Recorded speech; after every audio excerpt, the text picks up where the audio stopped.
Hey, Saturday night in Los Angeles, and the D-backs are back following last night's series opening win here. A 10-3 start, 10 straight wins over the boys in blue. And now, a chance to clinch a 5th straight series win to open the season. It's round 2 tonight, the D-backs and the Dodgers on Fox Sports Arizona.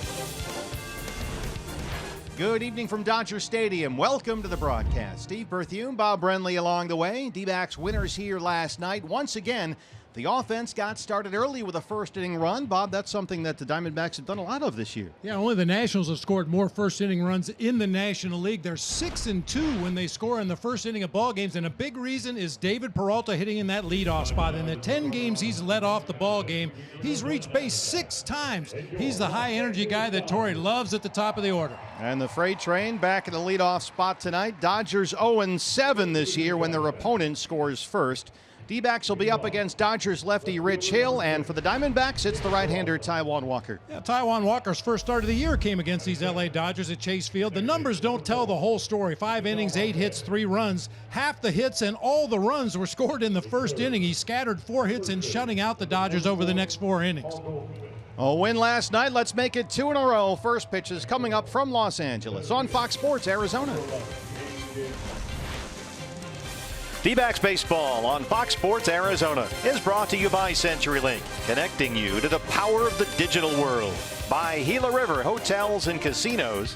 The Card by Gila River Casinos earns you rewards 10 times faster than ever before. Sign up for the Card today. And by your Valley Honda dealers, where you'll get more standard features for less money.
Roberts Air Conditioning and Plumbing, choose Chance.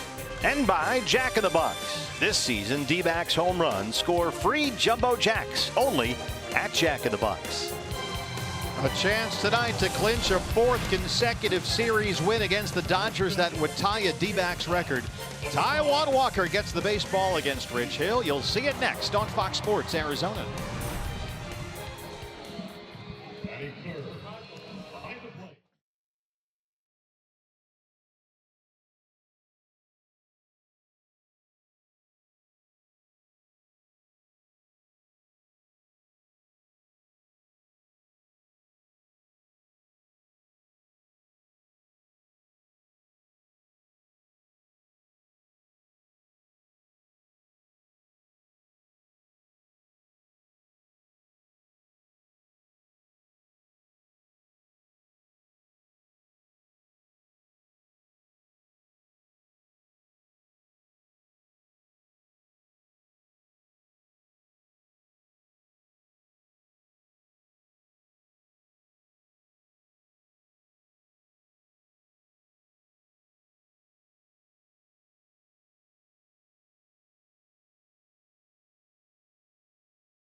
Action with you. Sunny and 77, a little warmer today than it was yesterday. And we're set for game 2 of this 3-game series, the D-backs and the Dodgers. Diamondbacks 10-3, off to their best ever start to this point in a season. 4-0 versus the Dodgers this year. And here's the lineup for Torey Lovullo's ball club tonight. It's brought to you by your Valley Chevy dealers.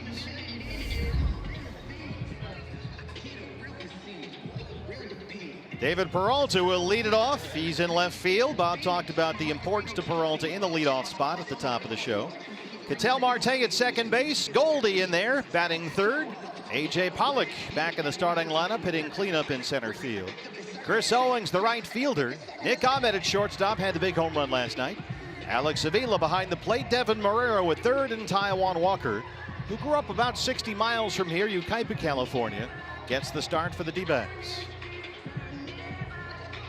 Dodgers only 4-8, their worst start since 1994. And Dave Roberts was telling reporters after the game last night, his club just not synced up, whether it's the pitching and the hitting, it's not there one day, vice versa. They just can't get it all together in LA. You know, and it's really not fair to put it all on one player, but certainly the absence of Justin Turner in the middle of that Dodgers lineup and the emotional lift that he gives to this team has been sorely missed in the early going. Turner still recovering from that fractured left wrist suffered in spring training. They don't know when he'll be back. He still has not touched a bat, he says. And the Dodgers take the field. We're just about set to go. Great job on the lineups, by the way. I learned from the best. We had some technical difficulties. It's glad to be back with you. I tried to tell you miming the lineup just wouldn't work. Your Ram truck starter for the Dodgers is Rich Hill, 38-year-old left-hander. And he's 1-0 in a pair of starts this year, both coming against the Giants. 2 starts against the Giants this year. You go back to last season, September 4th, he pitched against the Diamondbacks and took the loss in that game. But you look at his numbers, he went 6 innings, gave up 2 hits and 2 runs, struck out 9. However, the Dodger bullpen gave up a boatload of runs after he came out of the game. That was a 13-0 shellacking of the Dodgers. Rich Hill pretty solid for his 6 innings. The bullpen, not so much the next 3. And that's been a recurring theme for the Dodgers this year as well. Rich Hill, a lot of fastballs, a lot of curveballs. E.D. Marshall Jewelers, a look around the diamond. Here's the Dodger defense tonight. Jock Peterson sighting. He'll be playing left field tonight with Chris Taylor in center. Yasiel Puig over in right field. It'll be Logan Forsythe at third. Corey Seager at short. The veteran Chase Utley getting the nod at second base tonight with Cody Bellinger over at first base. Yasmani Grandal behind the plate for left-hander Rich Hill. Adrian Johnson behind the plate for the umpires. He'll call the balls and strikes tonight. Brian Gorman is at second base. He's the crew chief. The corners, Hal Gibson at first, and Dan Isonia is at third. We have a moment here, Bob, before we get going. It's time for your Valley Honda dealers. Key to the game. Well, as you mentioned, Rich Hill, basically a 2-pitch guy, fastball and curveball. He'll throw his fastball around 60% of the time. He'll throw the curveball the rest of the time. So as a hitter, especially if you're a guess hitter, pick one. Go to the plate and look all fastball or look all breaking ball. You're going to get one of those pitches throughout the course of the at-bat. Well, as Torey Lovullo was telling us, he loves the way David Peralta walks up to the plate ready to swing the bat. And he's ready right now. 333, he's homered twice. The D-backs and the Dodgers on a Saturday night in Los Angeles.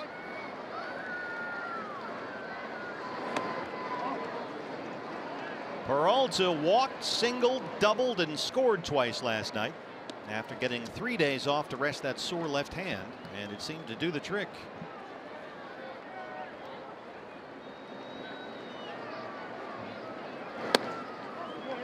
Now, Rich Hill's fastball, not overwhelming, high 80s, occasionally will touch the low 90s on a good night, but his signature pitch is that big bending curveball. Peralta gets it in the air, left center field. Taylor still backing up. He's at the wall, and he's got it. Still a light sky up there. That one looked like it fooled Taylor just a bit. Almost carried over his head.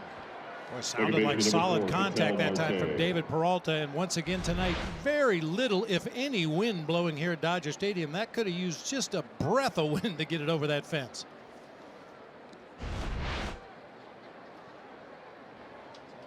He barreled it up, but it's allowed out number 1.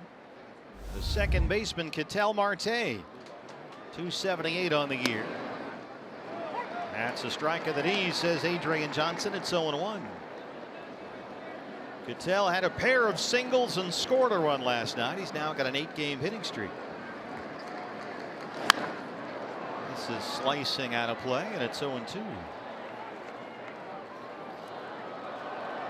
And Cattell, after a bit of a slow start, batting over .320 during his 8-game hit streak. He's really picked it up. He's looked good from both sides of the plate.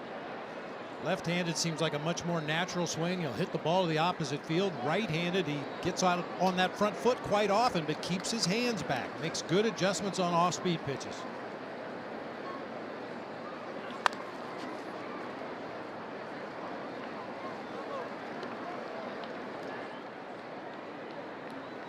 Rich Hill faced the Giants here in LA April 1st, 6 scoreless innings. His second start came at San Francisco. That was last Saturday, a week ago. 3 runs, 5 hits. He lasted only 4 innings.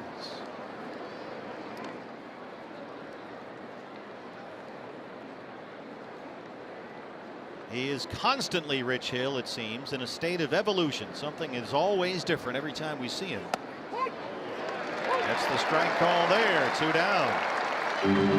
He's always tinkering with his mechanics. Sometimes it's sidearm, not other times. Full windup, modified windup, no windup. It's always, it seems, a work in progress. I think Rich Hill would just be happy to get through an entire season without blister issues. It's plagued him throughout his career. Paul Goldschmidt, 191 and 2 home runs.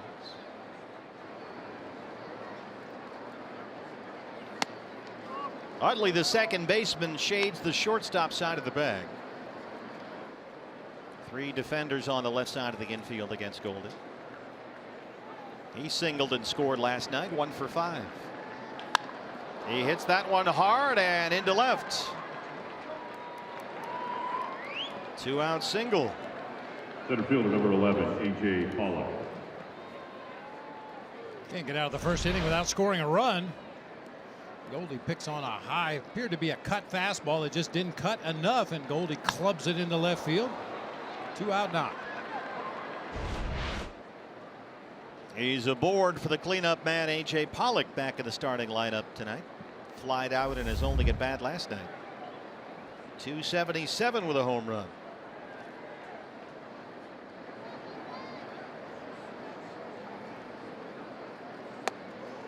There's that curveball. AJ just a little under the weather as of late. Not to the extent that Nick Ahmed was sick last week, but AJ not quite 100%.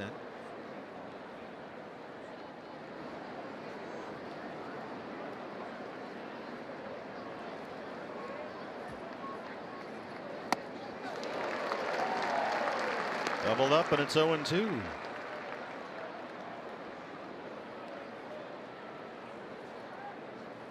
How hard is it for Rich Hill, a guy essentially with 2 pitches, to outthink people up there? Well, he's trying to change speeds on his fastball. We've seen it as low as 85, as high as 89.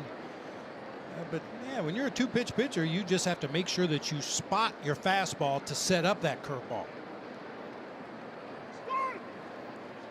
I mean, the easy answer is curveball for strikes and fastballs out of the zone. Push hitters off the plate, drop a curveball in there for a strike. You get to 2 strikes, you bounce a curveball on home plate. That's kind of been his MO throughout his career, but certainly the Diamondbacks are well aware of that. Rich Hill is aware that the Diamondbacks are aware of that, so it gets to be a little bit of a guessing game against a 2-pitch pitcher. Curveball coming.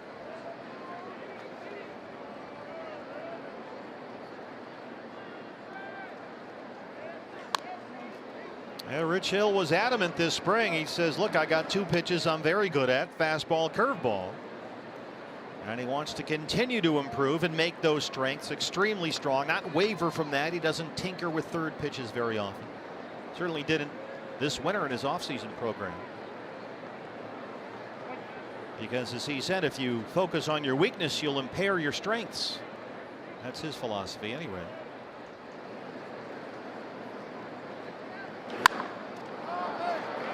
Foul ground first base side. Bellinger has room. Rich Hill strands the 2-out single. We're in LA. Taijuan Walker coming up.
pitcher for the D-backs is Taijuan Walker, 25-year-old right-hander.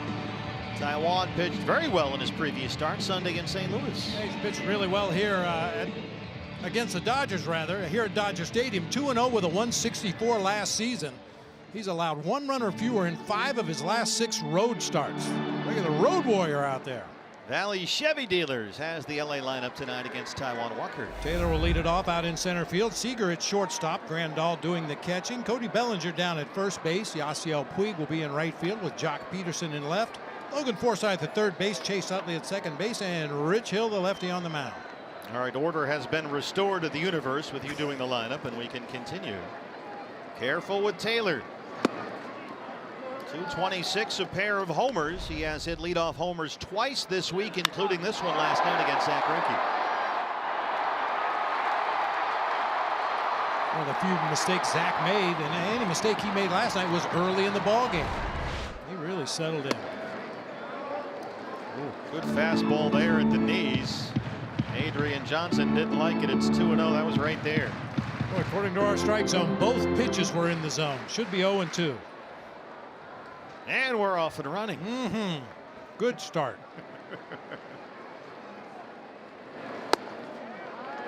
Doesn't get the call upstairs. That a little high, and it's 3 balls and no strikes with Corey Seager on deck. Taylor last night a home run and RBI single. He's hit safely in 5 straight games. 4-pitch walk.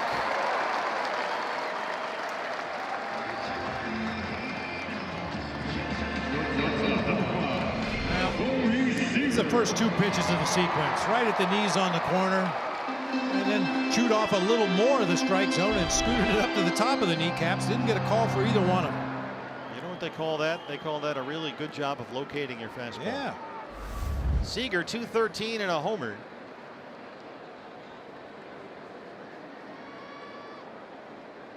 Taylor will run down there. And there he goes. He got a big jump. The throw is in time, says Brian Gorman. What? Nope. What in the world was Chris Taylor doing at second base? He went in standing. Alex Avila even bobbled the throw a bit. He had to double clutch that one. Oh, that's a real head scratcher. I'm not sure what Taylor was thinking right there. He saw the throw coming to second base, decided to go in standing. That's the way you break ankles right there. Oh, mental mistake on the part of Chris Taylor. Good thing, because Seager knocks that just foul down the right field line. I mean, it looked like he thought maybe he heard a foul ball or something. I'm not sure the reason for that. I mean, you run that hard that far, you might as well go ahead and slide into the bag and let the umpire sort it out after the play's over. He took off on first move. He got a real good jump, and then something went wrong. It's, you know what? It was a weird game like that here last night. We saw all kinds of goofy things, and we're at it again here tonight.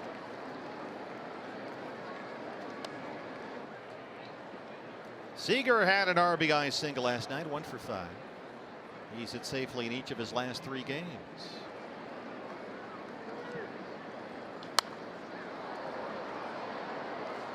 Think about Seager. He's not really driving the ball with any authority. He had a home run here Tuesday against the Oakland A's, and that is still his only extra base hit all year.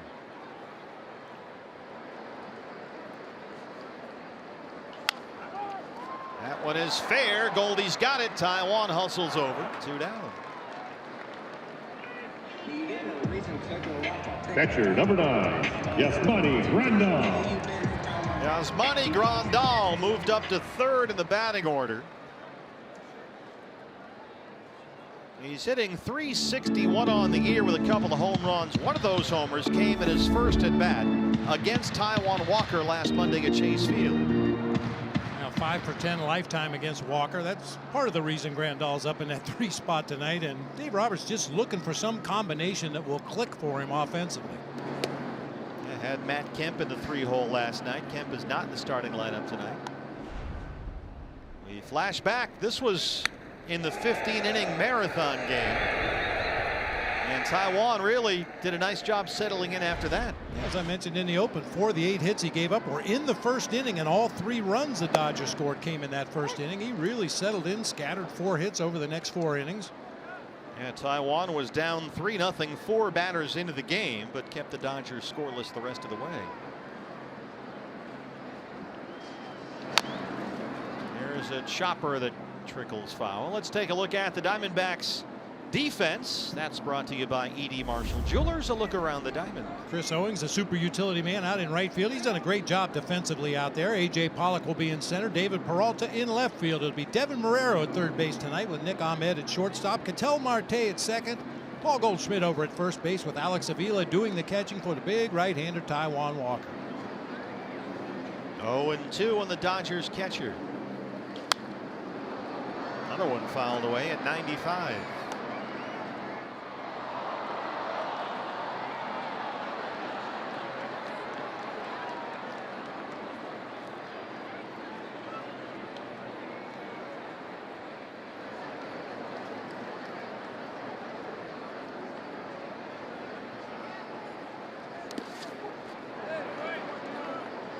One and two. Now, Yasmani Grandal always seems to be a problem for the D-backs. He's had a series of big hits against the Diamondbacks in his career. Hit .340 versus the D-backs last year. 16 career home runs, including one already this year.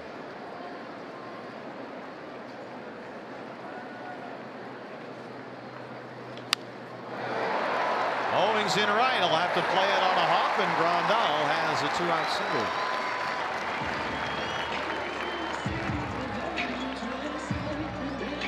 First baseman, number 35, Cody Bellinger.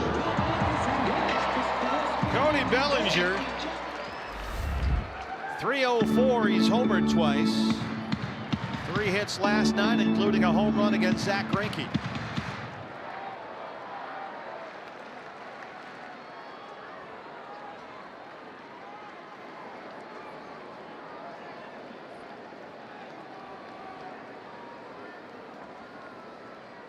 Marrero in on the grass at third, halfway to second. Greinke last night had retired 15 of 16 before Bellinger came up. 2 outs in the 6th. Second of 2 solo home runs that the Dodgers hit against Zach Greinke last night. Talked about it then. Good pitchers tend to give up solo home runs because they're attacking the strike zone so much.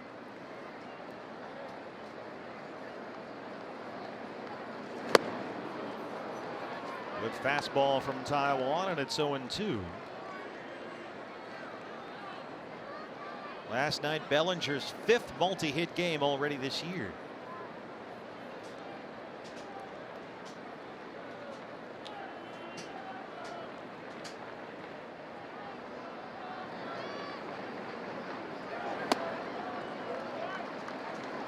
Marrero, the third baseman, moves over to stand on the first base side of second. 1-2 count. They'll leave the shift where it is. Ahmed is the shortstop over there. There's your Nationwide Vision Center's eye on the game. Marrero and Marte both on the right side of the infield.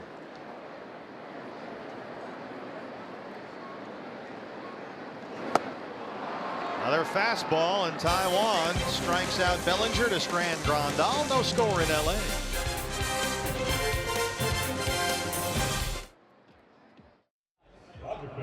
Okay.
against LA. And it is a time for our top of the order. Taijuan Walker was looking for an efficient first inning against the Dodgers, and he got it there. He did give up a couple hits, but you know what? I should say a walk and a hit. But when we look at Taijuan, he studied this Dodgers lineup. He wanted to find out exactly what pitches were going to be best, especially against the top of the lineup.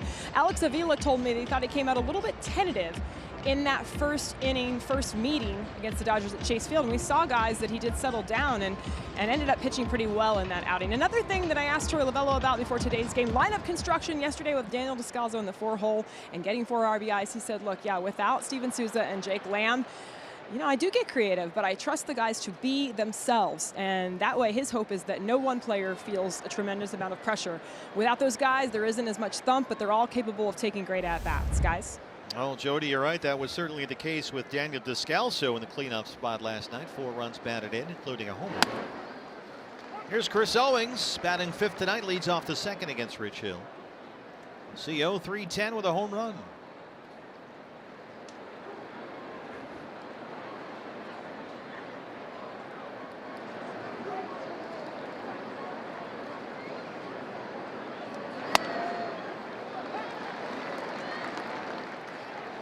That pitch is registering as a fastball on the big board here at Dodger Stadium, 84 miles an hour. I got to believe he's trying to cut that ball a little bit, take some of the velocity off of it, get a little more movement. Well, as we said, he's always messing with something, Rich Hill. One thing about Rich Hill, and you can clearly see in his follow through, he's not in a good fielding position once he lets that ball go. Very susceptible to bunts to the right side of the field.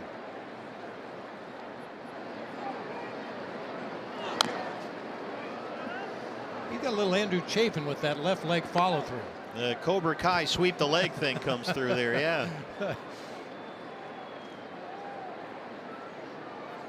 Well, he'll try and shape the curveball, give it as many different looks as he can. He'll accelerate, decelerate the fastball.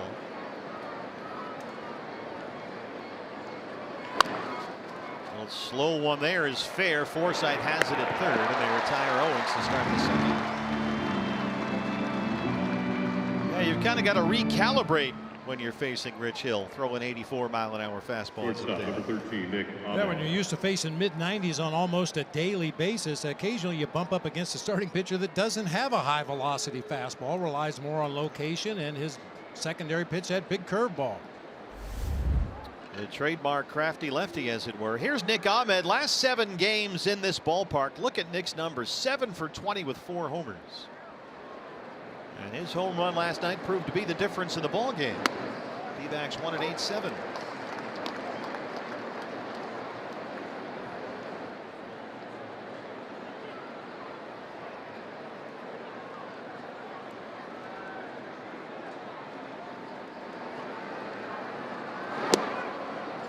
Nick Ahmed with 1 out in the 8th inning off JT Chagua. Got a fastball up on the inside part of the plate, and that's that new uppercut hack we've seen from Nick Ahmed this year. When he gets a pitch to drive to left field, he's ready to let it go. Low backdoor breaking ball lands in there, and it's 1-2. Yeah, another chance for Troy Lavello to say before the game today, look, if you're thinking Nick is just a good glove man, you got to keep your eyes open on him when he's at the plate. That caught the strike zone there. 2nd one for Rich Hill, both looking. 2 down to the 2nd. A little bit of pitching backwards that time by Rich Hill. Got ahead with breaking pitches and then came back with a fastball in the 2-strike count. Most guys attack with their fastball, and once they get ahead, they expand the zone with the breaking ball. But that time, Rich Hill did it exactly the opposite. Alex Avila off to a 2 for 21 start.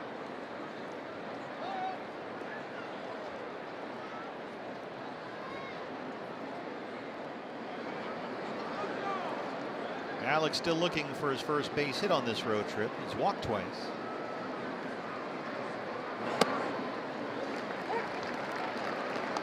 Boy, Adrian Johnson's giving Rich Hill everything around the strike zone, and that's just fine. Just let's see the same thing for Taijuan Walker. That's another no-no. You never tell an umpire both ways. They don't like that? Oh, no. That means you're insinuating that they're favoring one team or the other. They don't like that. Well, it's just that with one team, you might have to search a little harder for strikes. Nothing, huh? Nothing. I thought I'd get you with that.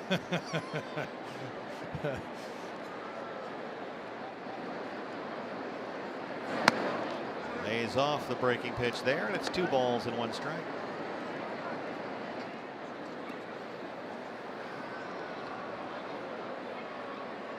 I'm still waiting for Alex to barrel one up and get his offensive season underway. It's coming. You just you know feel like it's coming. Maybe not the easiest opponent to get started against tonight. Rich Hill and that big curveball. Alex Avila being a left-handed hitter, but he hangs that curveball from time to time. Be ready to whack it.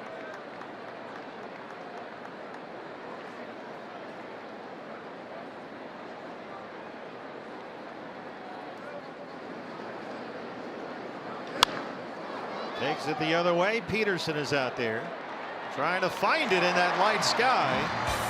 And Rich Hill works a 1-2-3 second. No score at Dodger Stadium.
But he's always on island time. He's Dave Peralta calls him slow-mo, which I like. I like that. Well, it sounds like he's calling it behind my back. Slow-mo? He's up there in the batter's box with shades on, and I told him I like it because I'm not sure if you're awake or sleeping, just because you look so relaxed. That's how he described it? Yes, Is like this on your own time. Oh, okay, this is not a knock on my amazing speed. Alex Avila, known around the clubhouse as slow-mo. He works on his own pace. Well, I'll tell you, he's got a voice that will vibrate your sternum. Doesn't he? Oh. Yeah, he should be doing the PA someplace. Yasiel Puig leads off the Dodgers second against Taijuan Walker. Well, it's a well-earned nickname, Alex. He just sort of kind of... I like that island time reference. Get there when we get there. Don't rush. Hang loose. Don't rush me. Puig at 196. Batting 5th tonight. Just off the plate, it's 1-1. Puig last night walked twice, scored twice. He's only had 2 extra base hits all year. The numbers just aren't there for him yet.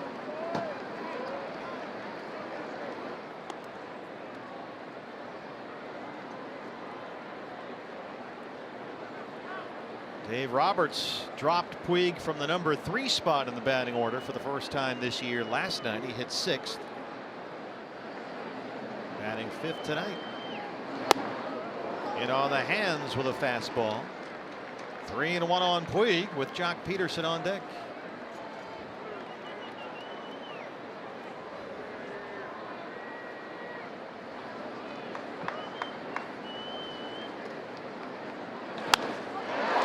Belts this one to left field. Puig takes the turn. He's digging for second. And he's in there with a double.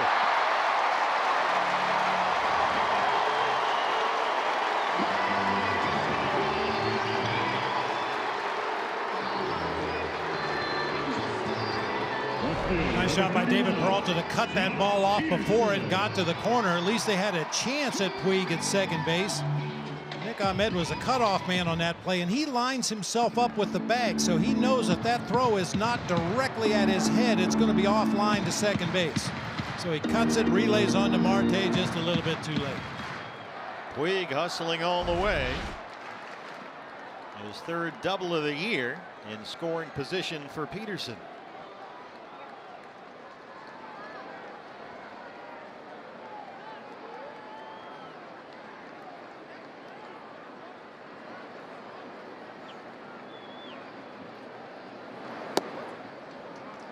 Peterson walked as a pinch hitter in the 8th inning last night. Off to a slow start, just 3 for 21 on the year.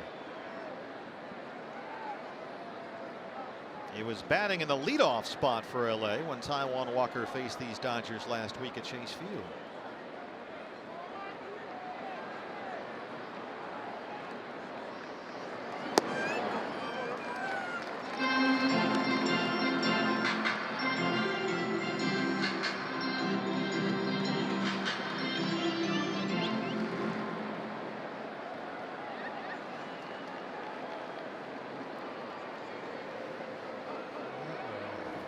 DePanfilo being called out to the mound, the trainer with Torey Lovello, and they're going to check on Taijuan Walker. We had this issue with Zach Greinke last night. Turned out to be back spasms for Zach, and he was able to continue.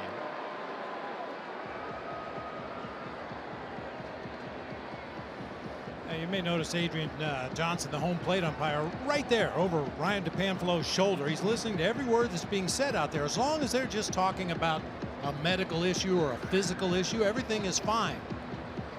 Should Torey make the scene out there on the mound and say, hey, let's throw next pitch fastball, keep an eye on the runner at second, then that becomes a visit to the mound.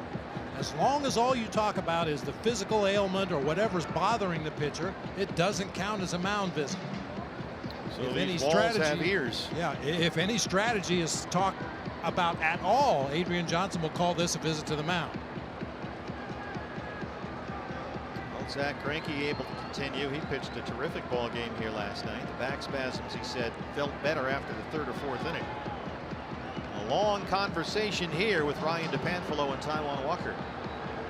And we'll get a few warm-up pitches here. I think TJ McFarland warming up already in the Diamondbacks bullpen. He began to throw just a moment ago. Yeah, TJ is the long man back there. They need some innings. Did you see anything physically at all? Nothing obvious anyway. With Zach last night, it was obvious that something was amiss. He was sort of torquing his back, trying to get his back muscles loose. I didn't see any kind of reaction from Taijuan after that last delivery to Peterson. Oh, no warm-up pitches. We're good to go here. Puig at second after the double, a 2-0 count on Jock Peterson.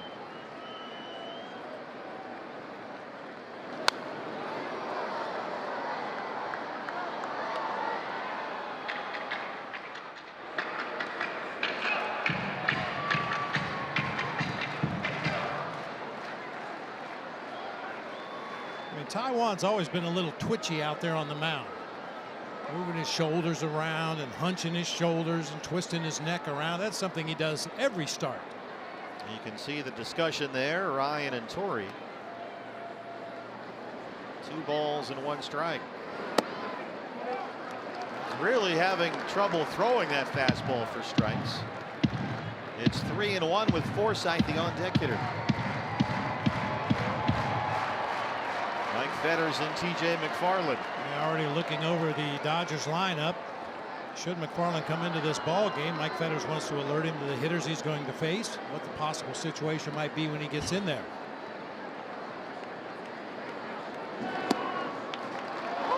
It's the call at the knees that time, and it's full 3-2. Taijuan was very effective against the Cardinals last weekend at Busch Stadium. 85 pitches in 6 innings. Gave up only 1 run on 3 hits. He looked very good.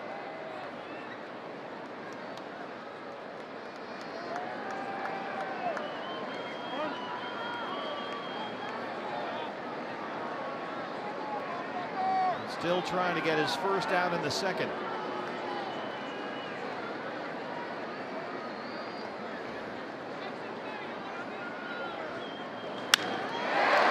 That's by a diving Marte into right center. Puig will score, and it's 1-0 Los Angeles.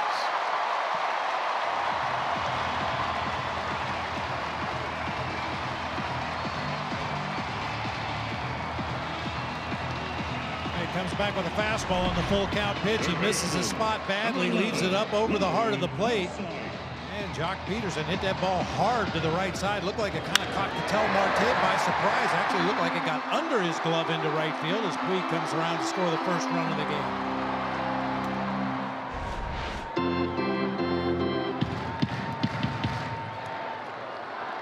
Logan Forsythe, the third baseman tonight.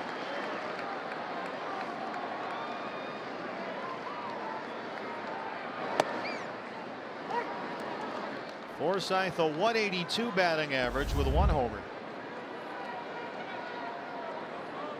He doubled and scored last night, 1 for 4.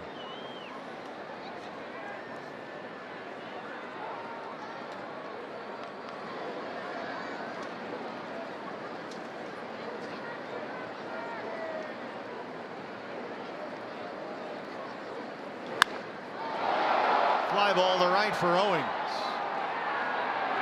Carrying almost over CO's head, just shy of the warning track out there. 1 down for Chase Utley. If you've got Logan Forsythe hitting the ball in the air to right field, you're going to get him out a bunch. He doesn't have that kind of opposite field power. You have to really worry about him driving the ball out of the ballpark that way. Chase Utley has started second base tonight. 292. He's got a homer.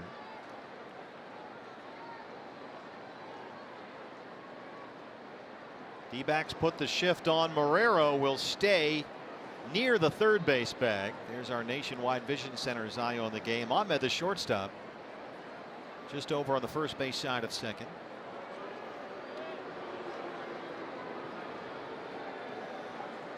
We talked about this particular defensive alignment a few days ago. You technically have 4 shortstops on the field right now. Chris Owings in right field, and all the infielders except Goldie, natural shortstops. It's a very, very good defensive team out there all over the field for the D-backs. Utley walking into the right-hand batter's box as he takes a strike. Watch his feet on this replay. He's actually over the line. He's on home plate there. He's behind it, but he crossed the inside corner of the plate. That's not good. Over the line, Smokey. That's right. You remember a guy named Miguel Delaunay? Oh, sure, the Indians. That was his deal. He would kind of walk out toward the pitcher and then slap the ball by the third baseman as he charged to take away the bunt. I think late time was granted there by Adrian Johnson. Yeah, as a third baseman, you see that guy start to move his feet like that and drop the bat down close to the hitting zone. You see bunt. So third baseman starts charging, and then in the day, Miguel Delaunay used to just slap it right by the third baseman. Rafael Furcal, another guy that used to do that quite a bit from the left side of the plate.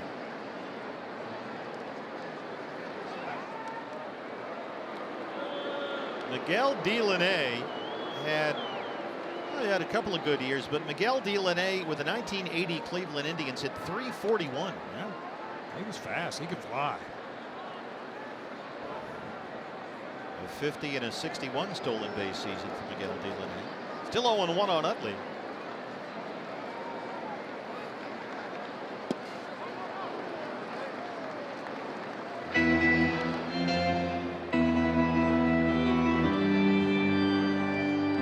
Velocity is down for Taiwan, and he's really having trouble locating, it seems.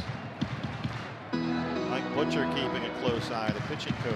That first inning, he was popping it in there in the mid-90s consistently. This inning, he's been down in the low 90s. Yeah, big difference.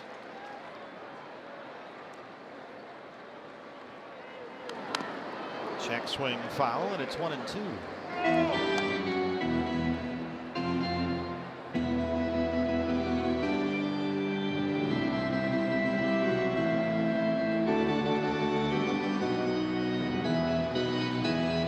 1-2 count. Marrero, the third baseman, will trade places with Ahmed, the shortstop, in the shift.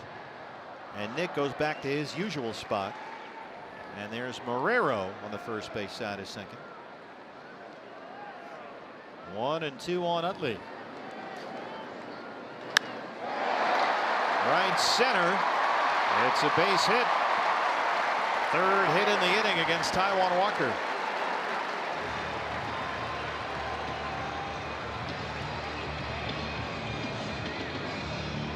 Number 44, Rich Hill. Here's the pitcher, Rich Hill.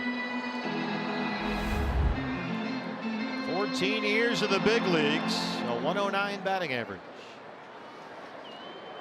Rich Hill's a pretty good bunter. He likes to bunt for a base hit occasionally in a sacrifice situation. 2 on and 1 out. A run is in for the Dodgers. Goldie creeping in from first. Walker's on it, goes to third, and they get the force. Peterson is out as Marrero gets over there. So they cut down the lead man, 2 outs. Boy, a nice play by Taijuan Walker to bounce off the mound the way he did. Probably listening to Alex Avila to make the call where to throw this baseball. Everything's going on behind Taijuan. Now you saw Alex Avila point toward first base. Walker throws to third. They do get the force out there. A chance for Taylor. He walked and was caught stealing to lead off the game for the Dodgers.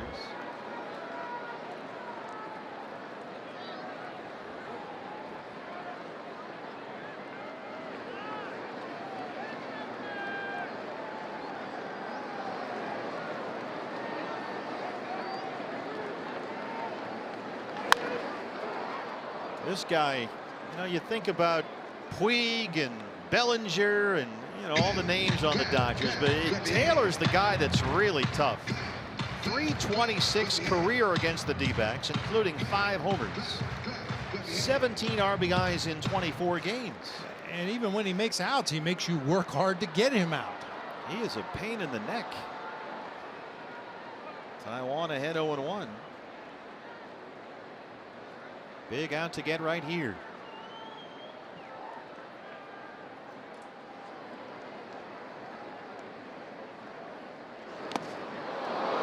Wow. Almost screwed himself into the ground that time. Yeah, real good splitter that time from Taijuan Walker. And Taylor loses his toe hold there and falls down to a knee in the right-handed batter's box. If he had done that, trying to steal second, he might have been safe.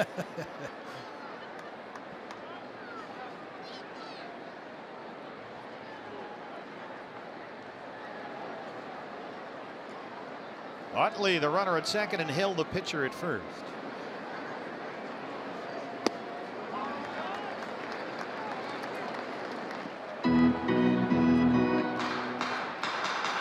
Forty pitches for Taijuan, 25 strikes.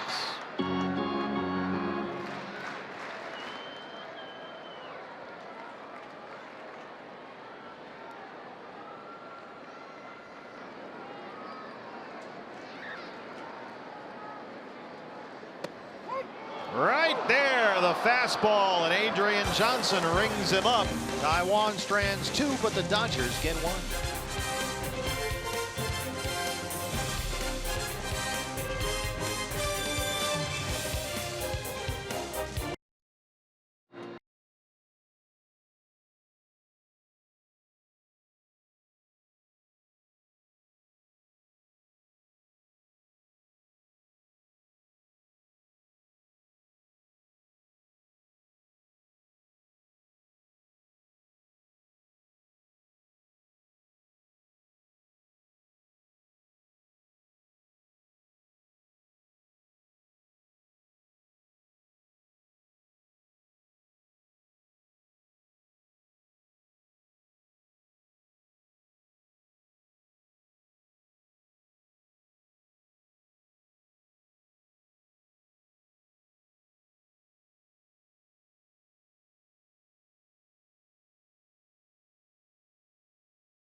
with you. D-backs trail the Dodgers 1-0. And fans, if you can't watch the games on TV, stream them live on your mobile device with Fox Sports Go. It's presented locally by your Valley Honda dealers. Download the app for free. Take Fox Sports Arizona and the D-backs with you wherever you go. Devin Marrero, the third baseman tonight, will lead it off in the third against lefty Rich Hill. It'll be Marrero, Walker's spot, and then Peralta 8, 9, and 1. One of those bottom of the order rallies. We see the Diamondbacks do that repeatedly last year. They've done it a few times already this year. Those guys at the bottom of the order get on base and then roll around to the top, and shock and awe ensues. Devin 3 for 16, a pair of RBIs this year. One of the things the Diamondbacks liked about Devin Marrero when he was acquired from the Red Sox was his ability to hit left-hand pitching. Did a good job against lefties last year with the Red Sox.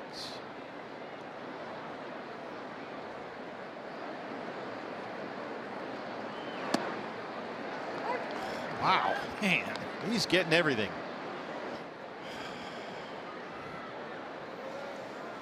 Breathe, breathe.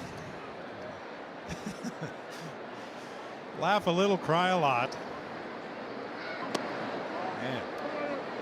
Especially after the first 2 pitches of the ball game that Taijuan Walker threw, both were in the strike zone, both called balls, and now all of a sudden anything airborne is a strike. Well, he missed with that high curveball.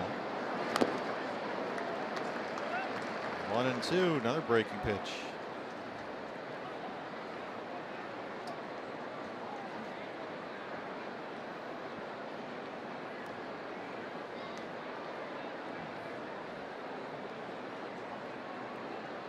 There is no one in the on-deck circle for the Diamondbacks, and T.J. McFarland has resumed warming up in the Diamondback bullpen.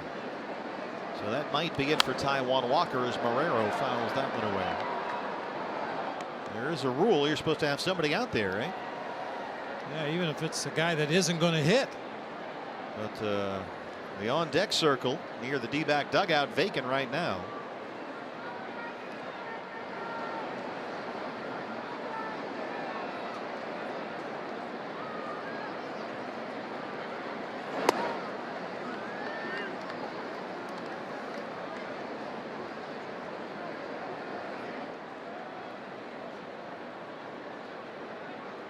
No one is grabbing a bat or a helmet in the Diamondback dugout. We don't see Taijuan Walker for the moment. Oh, now Christian Walker is starting to stir down there. So maybe Christian will hit for Taijuan. He was probably up in the batting cage right behind the dugout on the first base side, taking a few hacks just to get a little bit loose. Probably didn't anticipate a pinch hit appearance in the third inning.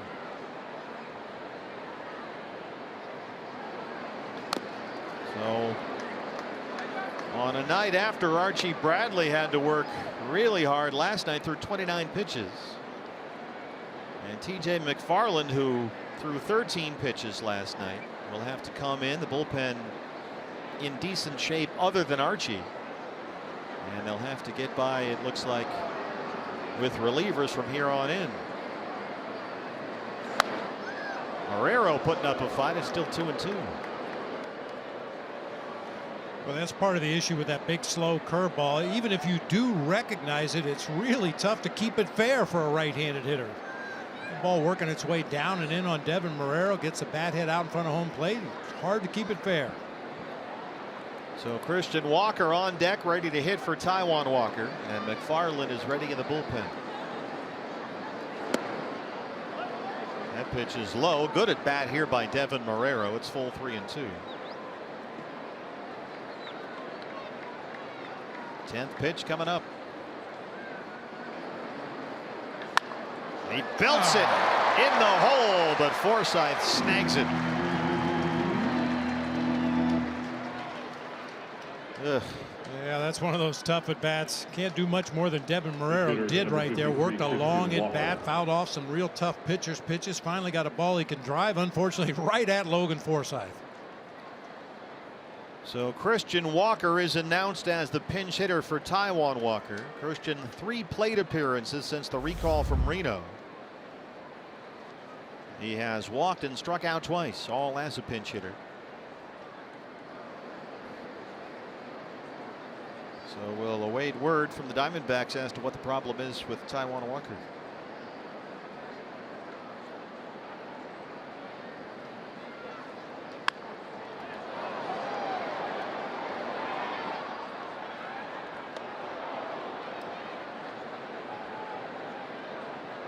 Nationwide Vision Centers eye on the game. Here is the Christian Walker shift. 3 infielders on the left side.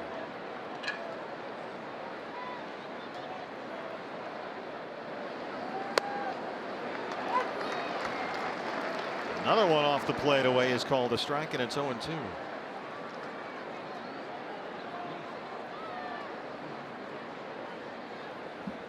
Rich Hill 40 pitches, 29 for strikes. And Walker goes down swinging. 3rd strikeout for Hill. A little bit of a quick pitch that time from Rich Hill. Didn't go through his full windup. Just a very abbreviated step toward home plate and blew it right by Christian Walker. David Peralta takes on Rich Hill today by AARP.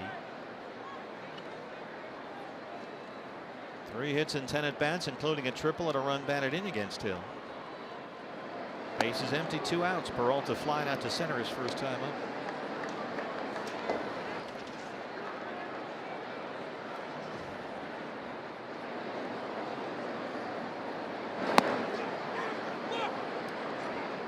The Diamondbacks have been doing a really nice job against opposing left-handed starters. They've won their last 8 games when the opponent starts a left-handed pitcher, and you go all the way back to August of last year, they're 19-3 against left-handed starters. Well, Hill's got the early lead here. He's retired 6 in a row, and you mentioned the 84-mile-an-hour fastball. All 3 of his strikeouts tonight have come with that fastball.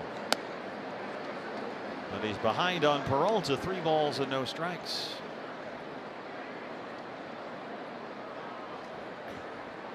Ketel Marte would be next.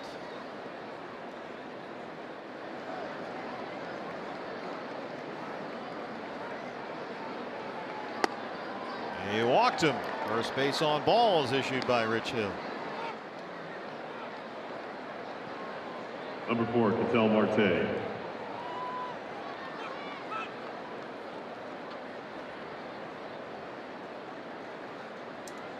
Marte struck out looking in the first.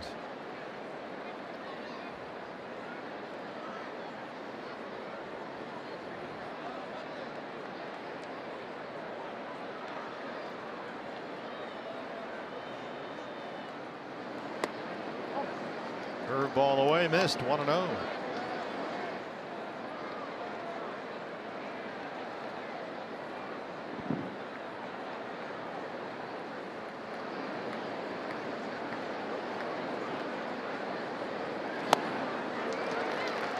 Here's a hard fastball from Rich Hill at 90.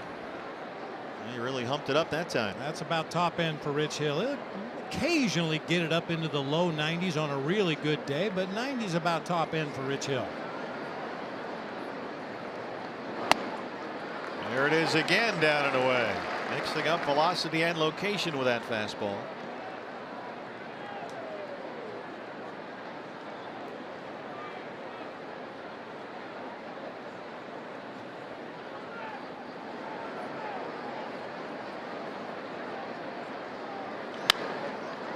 Slaps that one toward the right field corner. Foul. A little hesitation that time from Rich Hill at the top of the delivery. Constantly tinkering. And for a while there, he was throwing all sidearm. Then he kind of got away from that. Then he was going to go no more windup. Then it was a modified windup. Quick pitches. Rick Honeycutt, the pitching coach.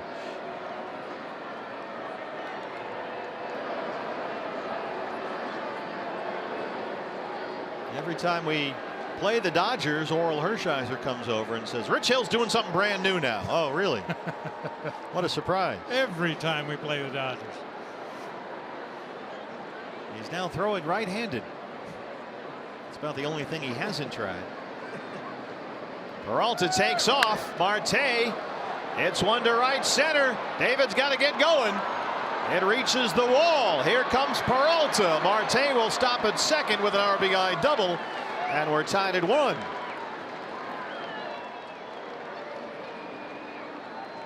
Number 44, Paul Goldschmidt. That's what I was talking about with Ketel Marte before his first at bat of the ball game. Against right-handers, he'll occasionally get out on that front foot, but he always keeps his hands back, and that gives him enough pop to drive this ball into the gap in right center field, scoring David Peralta all the way from first base.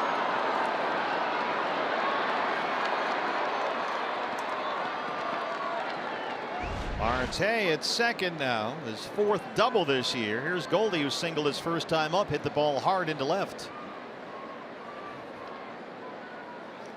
I think David Peralta may have forgotten how many outs there were in the inning. He kind of slowed down around second base. With 2 outs in the inning, there's no reason to slow down at all. It looked for a moment like he was going to stop at second base. Big hesitation coming around the bag here. Yeah, he saw the contact there. 2 outs. It's either an out, it's going to be caught, or it's going to get in the gap, and you need to score.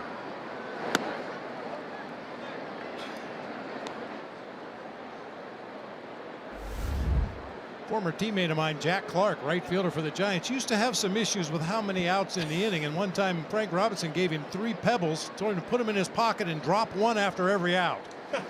When your pocket's empty, come on in.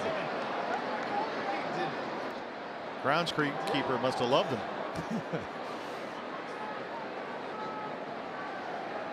The freight train all the way in from first to tie the ball game.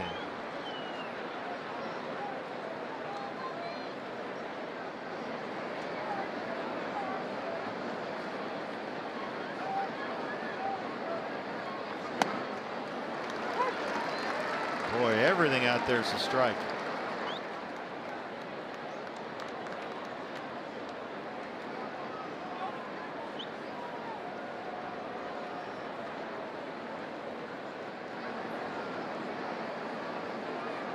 One and two. Just inside. I'll tell you, believe it or not, Adrian Johnson's one of my favorites. He's a tough guy. I watched him earlier this season. He took 2 foul balls directly off the nose and didn't buckle a knee, didn't want to see a trainer, waved everybody off. Let's keep playing baseball. That may explain some of these strike calls. Goldie hammers one toward the left field corner. And it's gone. Paul Goldschmidt, his 3rd of the year, his 3rd on this road trip. And suddenly it's 3-1 D-backs.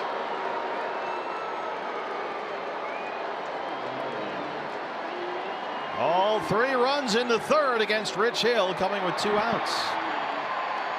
Number 11, A.J. Pollock. Well, the only question on that one was fair or foul. Goldie absolutely clobbers this ball right off the barrel, caught it right out in front of home plate. That short, quick swing.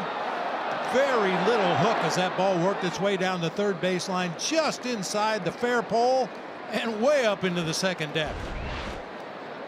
It all started with a 2-out, 4-pitch walk to David Peralta and a jumbo jack by Goldie. A free jumbo jack tomorrow at Jack in the Box with the purchase of a large drink. Here's A.J. Pollock. He's always hit well in this ballpark. 2 in San Francisco this week, and now 1 here at Dodger Stadium. And Hill is behind on A.J. 2-0.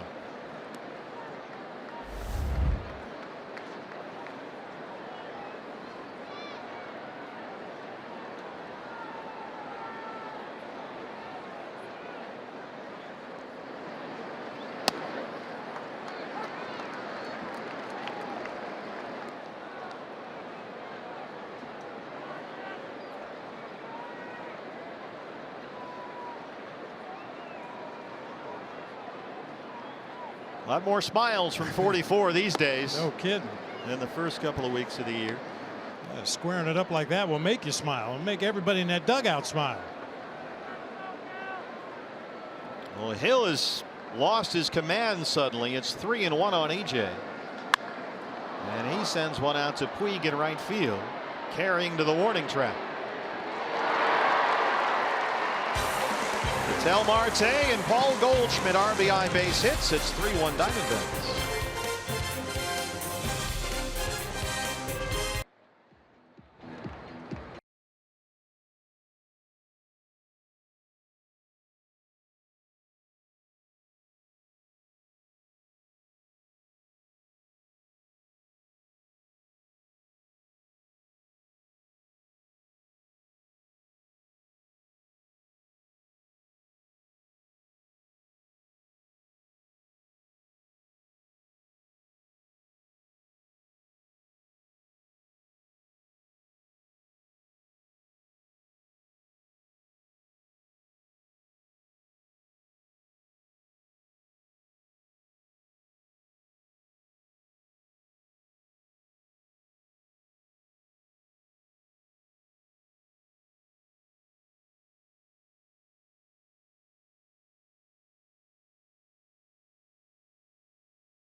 lead as we start the home half of the third here in LA. Fans, a reminder, grab the Archie Bradley audio bobblehead before the game next Saturday, April 21st. D-backs at home against the Padres at Chase Field. This is courtesy of Gila River Hotels and Casinos. Get your tickets at dbacks.com. TJ McFarland is on to start the home half of the third. TJ appeared in the ball game last night for the first time in quite a while. He only threw 13 pitches. This is just his 4th appearance of the year. Corey Seager leads it off for the Dodgers. Still no word on exactly what went wrong physically for Taijuan Walker.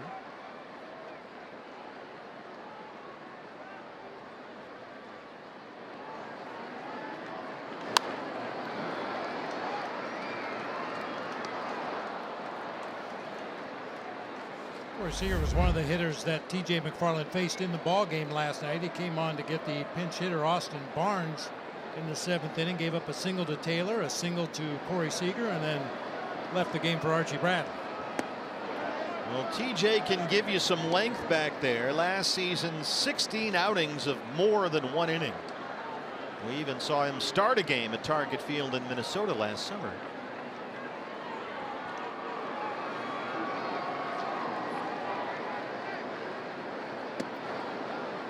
This is low.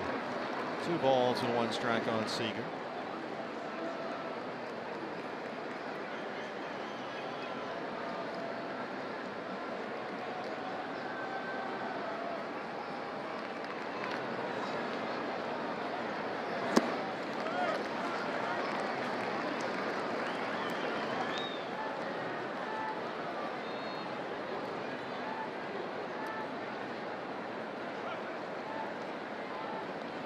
Yasmani Grandal on deck. Cody Bellinger after that.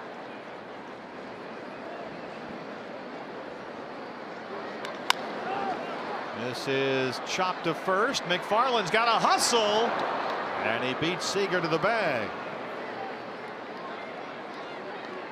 Number 9, Yasmani Grandal. TJ got a late break off the mound that time, fortunately able to make it up. Goldie with a good feed leading him right to the base, and he just does get there ahead of Seager.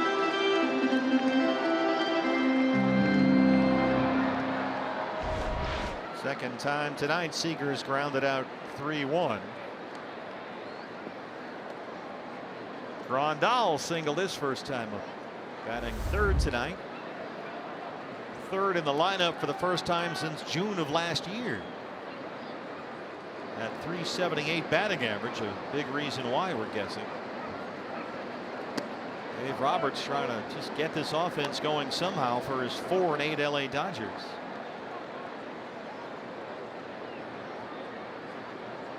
Hey, really, it missed Justin Turner.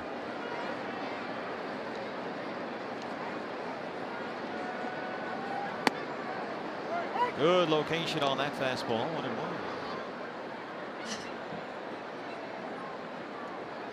Grandal's now hit safely in 5 straight. Switch hitter. Now he flips around and bats right-handed against the lefty TJ McFarland. Yanked foul, and it's 1-2.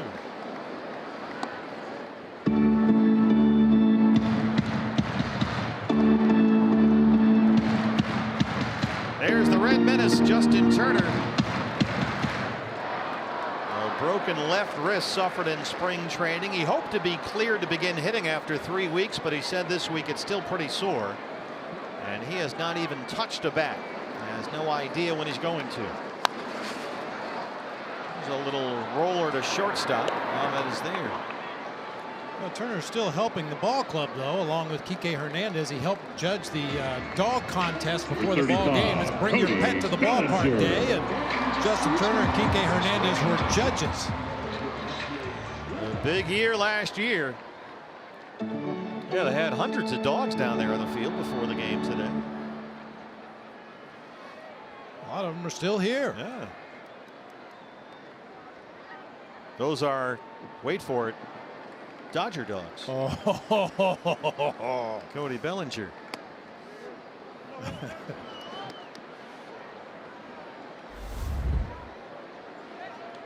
That's pretty good. You think about that as you're eating in between innings later on. It's like last night. This is slicing to deep left center field, and it drops in. Between Peralta and Pollock, Bellinger a 2-out double.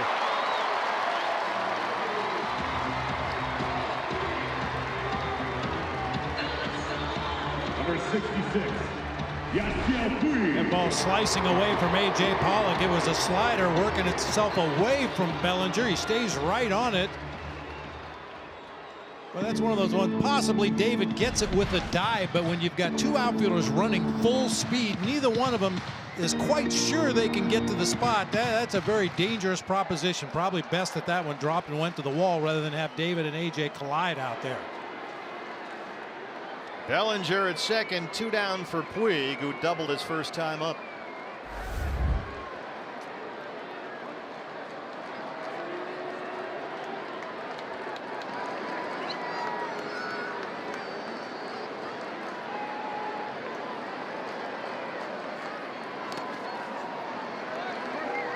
Could possibly see a pitch around here. Still very early in the ball game, but you've got first base open and a left-handed hitter in the on-deck circle.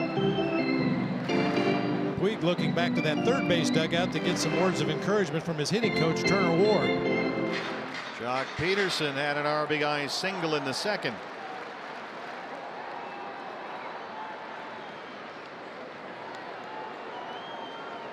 See those flags in center, dead still right now. Very comfortable here at the ballpark. And that's low, but Adrian Johnson says a strike. 1-1.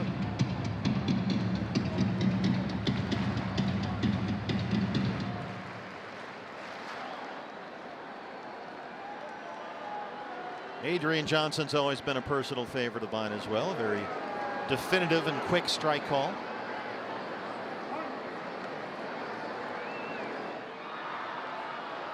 That's all we ask for.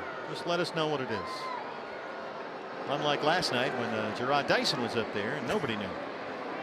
Still don't. What happened there? Look out. Quick feet by Puig. We talk a lot about a back foot slider. This is what it looks like. Starts over the heart of the plate. Ideally, the hitter swings at it, and then the ball breaks down and in toward that back foot. That time he had to hop right over that pitch.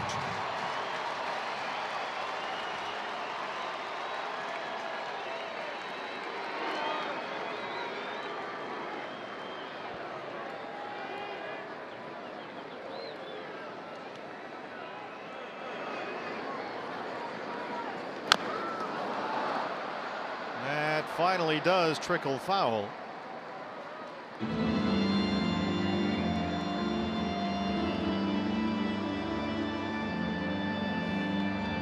I think if that pitch were out of the strike zone, the count goes to 3-1. You probably think about going ahead and putting Puig on. You don't want to toss him a cookie in a favorable hitter's count, but now 2-2. You try to lead him out of the strike zone. Maybe he'll chase a bad pitch, get himself out. Well, Puig has evolved into a much more disciplined hitter. He walked twice and scored twice in last night's game.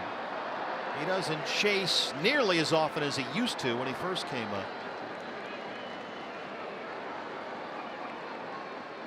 2 balls, 2 strikes, 2 outs. Bellinger the runner at second.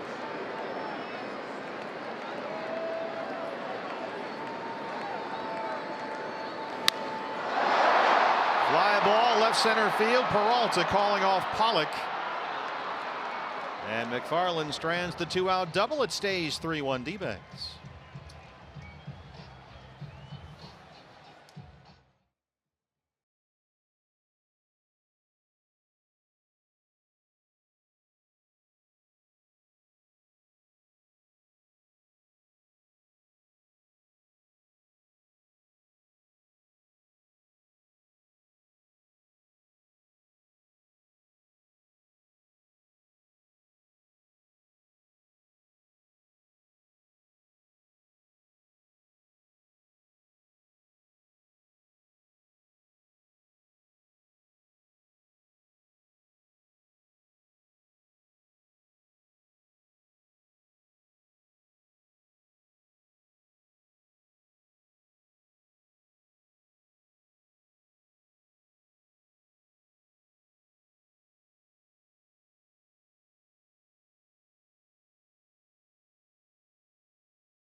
260, Chris Owings.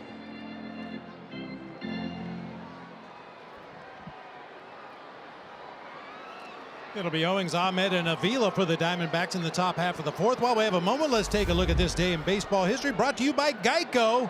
1998, Matt Williams hits the first grand slam in D-backs history, tying the score 4-4 in the fourth inning against the Cardinals. Unfortunately, that was pretty much the only offensive highlight of that game. The D-backs lost 15-5. All downhill from there. Chris Owings leads off the fourth against lefty Rich Hill.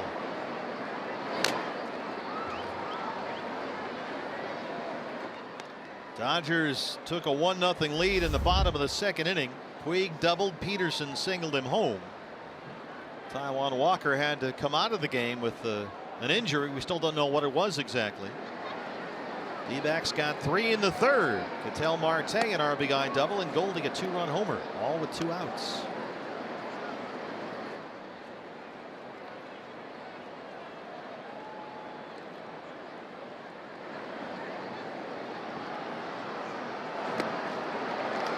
There's that slow breaker, 1-2.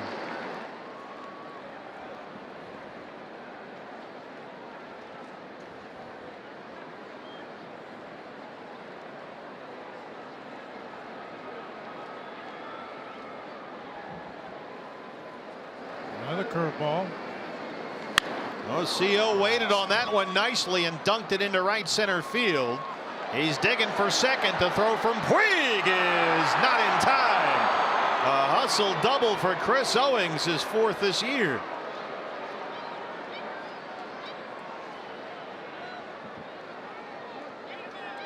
I don't think Yasiel Puig expects anyone to test his arm out there in right field. CO kind of caught him by surprise here. Great approach on that curveball away. Puig just kind of stands up, and then he realizes that Owings is going for 2.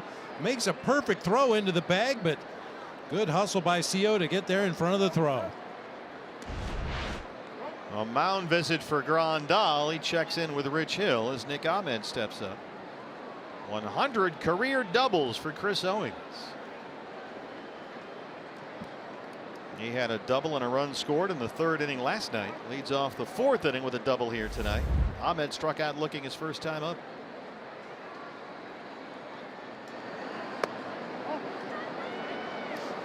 That's 8 base hits on the road trip for Chris.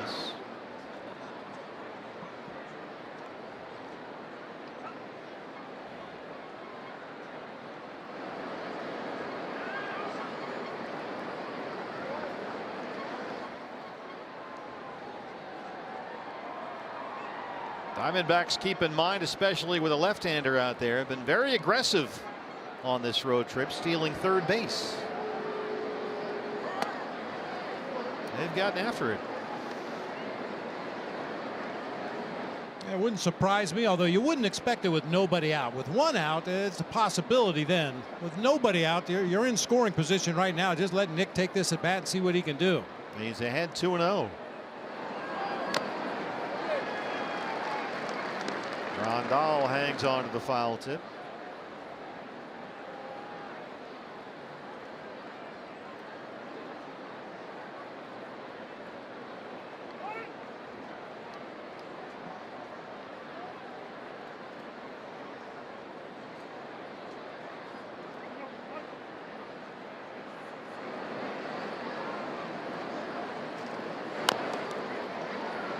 Waited out that breaking ball. 2-2. Double Cathud that time. Nick fouled it off the ground and then hit it again on his backswing.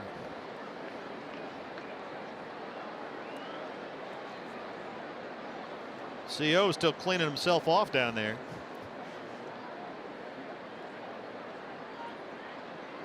Occasionally on those head first slides, you get about half of the infield down the front of your pants, and that is not comfortable.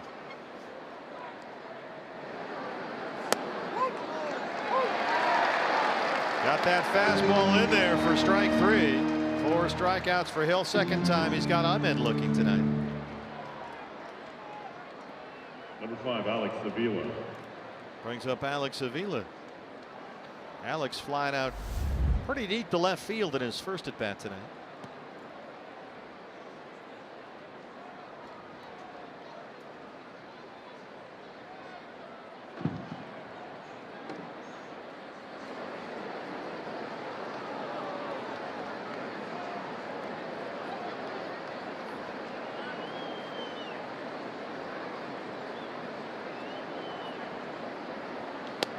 We have news on Taijuan Walker.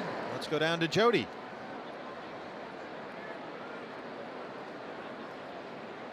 On Walker, that's right forearm tightness, the word from the Diamondbacks right now, and so obviously that's all we know. It's never good to hear. It could be nothing, or it could be a sign of a larger issue, potentially an elbow issue, but we don't want to speculate. Right now, that's what it is, guys. Thank you, Jody. Right forearm tightness for Taijuan Walker. Well, it was clear his velocity dropped way off after the mound visit by the trainer and Torey Lovullo. He was consistently hitting 95, 96 in the first inning of the ball game. That velocity dropped down into the low 90s.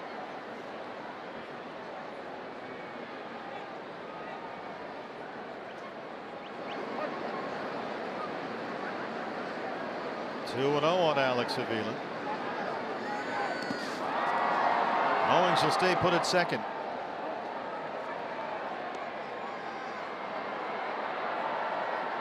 You may have noticed Torey Lovullo when we had that shot of him in the first base dugout there. He gave a sign to Tony Perez-Chica. And if I'm not mistaken, he was letting the third base coach know that TJ McFarland is going to hit for himself. That may change your idea about when to send a runner, when to hold a runner. If you're going to use a pinch hitter in that 9 spot, then maybe you're a little more cautious. If the pitcher's going to hit, maybe you're a little more aggressive, anticipating that McFarland won't do much with the bat. Well, Hill misses upstairs with a fastball. Avila takes the walk. 2 on and 1 out for Devin Marrero. Second walk issued by Rich Hill tonight. Marrero had a tremendous at bat against Hill to lead off the third. Finally hit a bullet down to third that was caught by Forsythe.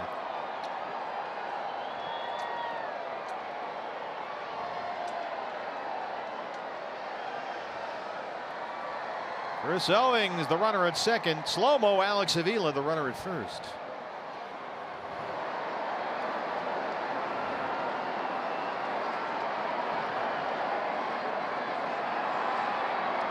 That one almost went into center field.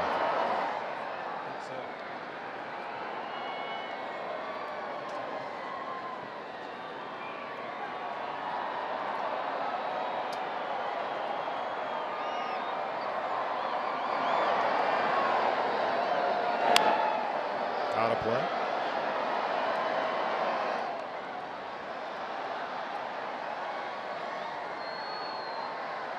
TJ McFarland, as you said, will hit for himself. They need some innings from TJ tonight.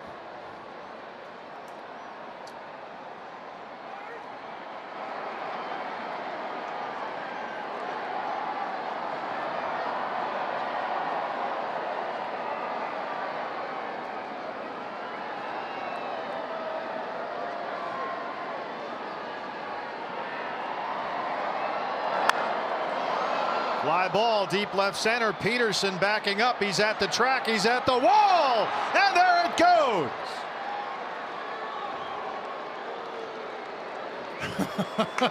Devin Marrero wasn't sure. He looked at all the umpires. Yeah, that's gone. And he almost passed slow-mo Avila at first base. Yeah, Brian Gorman had to signal safe. There was no passing of the runner. Everybody was watching that one get out of here. And Marrero takes it deep in Dodger Stadium at 6-1. Pitcher number 30, TJ McFarland. Oh, elevated fastball up above the belt, gets every bit of it.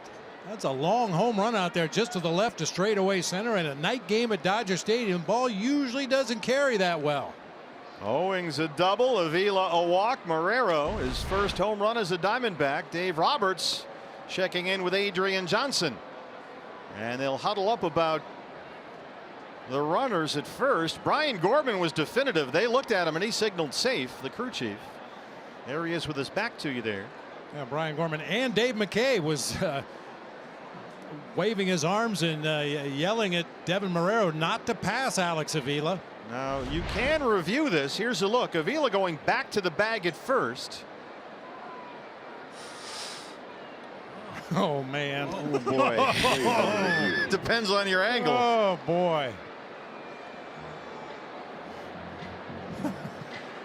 Passing runners is subject to a manager challenge, and that's what we have right here. Well, that that was just one angle. There might be a better angle that they're looking at in New York, but really tough to tell. As you said, it just kind of depends on your angle. Avila was in the baseline between first and second. Marrero had rounded the bag at first. Not quite sure. Boy, it's interesting with no wind at all here. It's not a hot night, but it's certainly comfortable. The ball seems to be carrying out to the outfield. Dodgers challenging the call on the field that the runners did not have one another on the base path.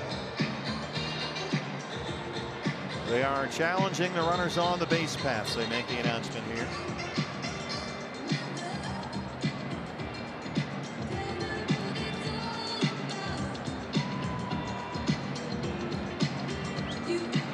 I think it caught Avila by surprise how much that ball did carry out there to left center field. He was, not only was he slow-mo, he was going the wrong way. Yeah, it was high in the air, and it appeared that the Dodgers were going to get a defender underneath the ball right at the wall. So Avila had the idea to go back and tag in advance 90 feet, but that sailed on out of here. You see Torrey checking in with a plate umpire, Adrian Johnson. Brian Gorman in the small box there on the right on the headset with New York. Rich Hill will throw some warm-up tosses while we wait. They're going to need to look at as many angles as they can on this, so this might take a while.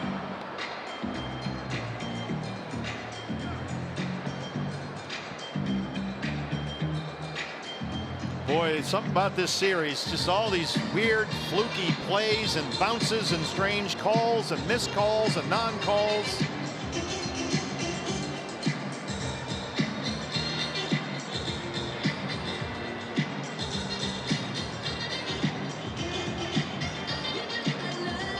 Looks like the word is in from New York. And he is out.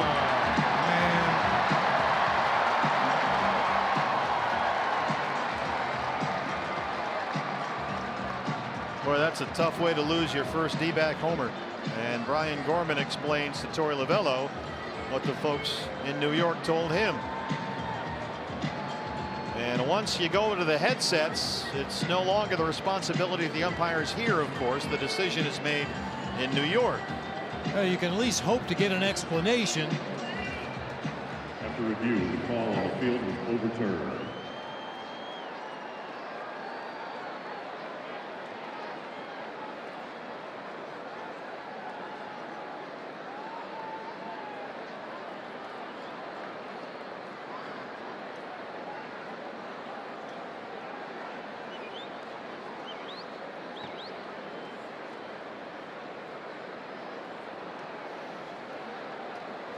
Well, we're being told that the angle we showed you a moment ago is the only angle that New York has. Because on that type of play, a fairly routine home run, you're not pointing the cameras at first base there. So there's just not a lot of looks, not a lot of angles. And the one we showed you on our replay, it really didn't seem to sway things in the D-backs' favor. In any case, it's 5-1 now. And TJ McFarland will take his at bat here in the fourth inning now with 2 outs and the bases empty.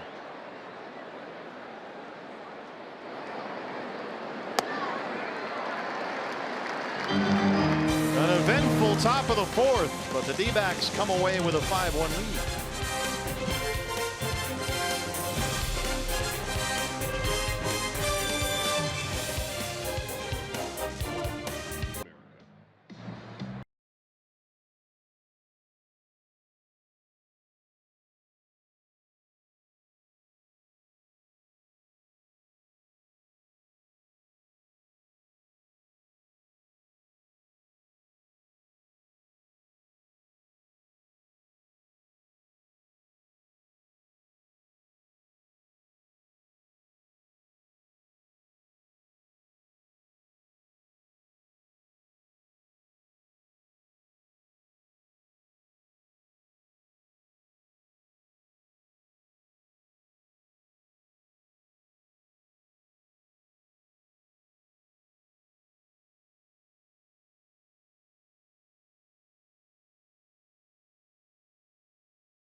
In the meantime, we'll remind you you can watch every out-of-market regular season game live at home, in the office, or on the go with MLB.tv. It includes MLB At Bat Premium. That lets you watch live baseball on your favorite supported devices. Visit MLB.tv for details. Marrero is credited with a single and 2 RBIs. It's a putout by the first baseman. So single, 2 RBIs, 3 unassisted on the out is how you score that. So they take the home run away from Devin Marrero, which is a real shame, but he does get the 2 RBIs. And Jock Peterson will lead off the bottom of the 4th. He'll put the shift on and he'll run over there on the first base side of second. So single, 2 runs batted in, 3 unassisted on the putout of Marrero.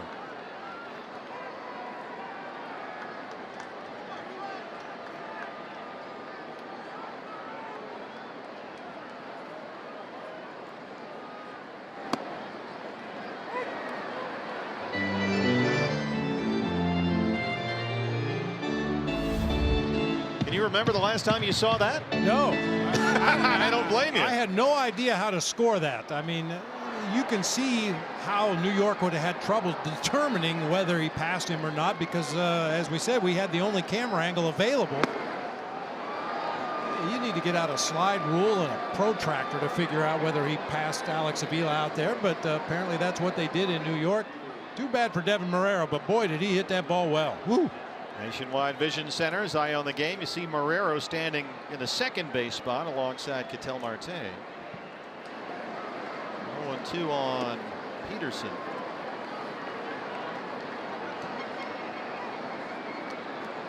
Here's the only look that New York had, this one right here. Avila going back to the bag at first, Marrero watching the ball, and from that, and again, it's all about the angle, but that's awfully close. If it looked like he was maybe a step or so ahead, just based on that angle, it might look completely different from another angle, but that's the only one they had between D-backs and Dodgers TV.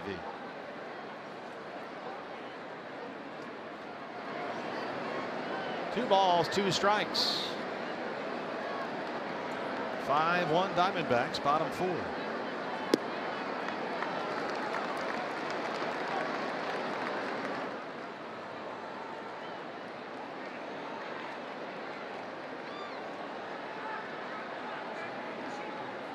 Yeah, we even checked with the Dodger telecast tonight to see if they might have had a different angle of that play at first base, and they didn't have any view of it.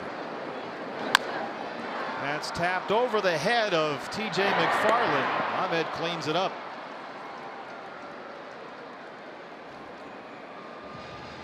Yeah, like you said, Bert, our camera guys are so well trained. When the ball's put into play, they know where to look, they know where to focus.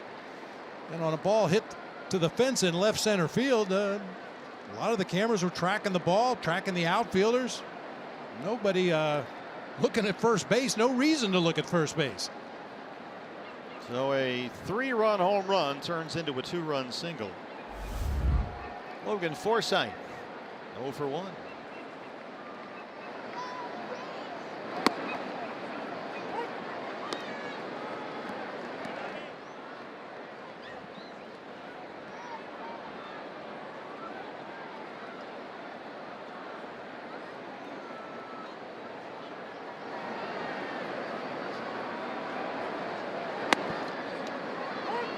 TJ settling into some rhythm now, just firing that fastball down and away. He's ahead of Forsythe 0-2.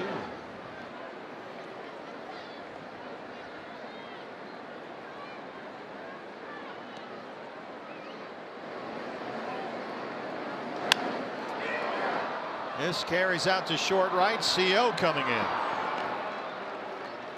I mentioned earlier, Chris Owings has done a really outstanding job defensively out there in right field. He runs on the balls of his feet. His head stays very still as he's tracking a ball. Sometimes guys who are playing outfield out of position, they run hard. They hit on their heels, their head bounces up and down, and consequently the ball is bouncing up and down. But CO is very light on his feet. His head rarely moves when he's pursuing those fly balls. Did a tremendous job as the center fielder a couple of years ago when we lost A.J. Pollock at the very end of spring training. Two down, bases empty for Utley, who singled his first time.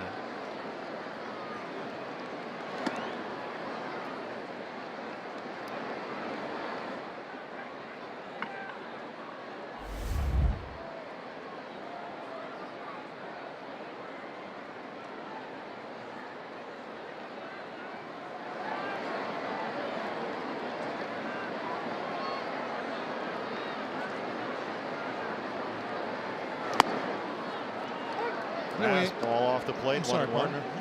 We had that shot earlier in the game of Chase Utley kind of running up to the box and looked like he was going to slash the ball to the left side. And it appeared that his left foot stepped across the inside corner of the plate. Now it was behind the plate, but he stepped across the inside corner. We called Dave Roberts on that one time when he was still an active player. He squared the bunt and his left foot went clear up by the back point of home plate.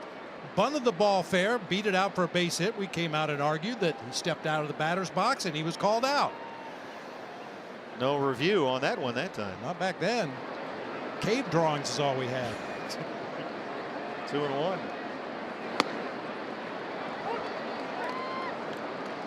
DJ doing a good job keeping that ball down. Now with a 2-2 count, Marrero will go over and stand in front of second base umpire Brian Gorman. Ahmed the only defender on the left side.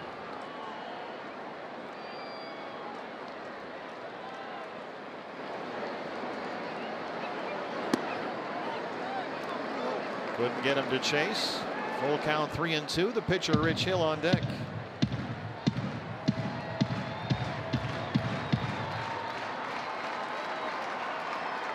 Big out to get right here. You want Rich Hill in that on deck circle. Send him back out to the mound. And then if Dave Roberts has to make a change, he's probably going to want to make a double switch. Ketel Marte. 1, 2, 3, 4th for TJ McFarland. It's 5-1 D-backs.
Top of the 5th, D-backs lead the Dodgers 5-1. What? 5?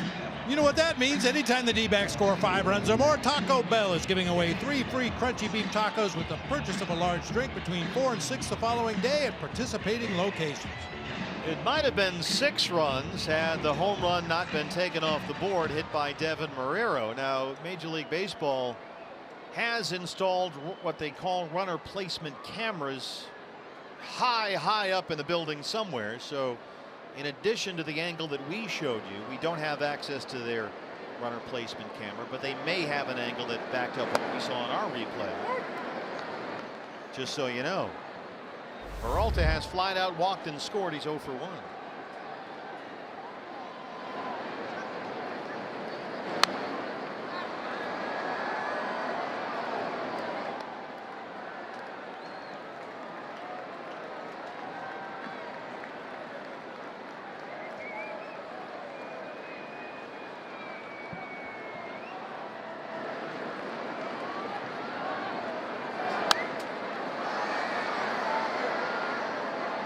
Rich Hill had a 1-0 lead, but the D-backs got 3 in the third, 2 more in the fourth. They lead at 5-1.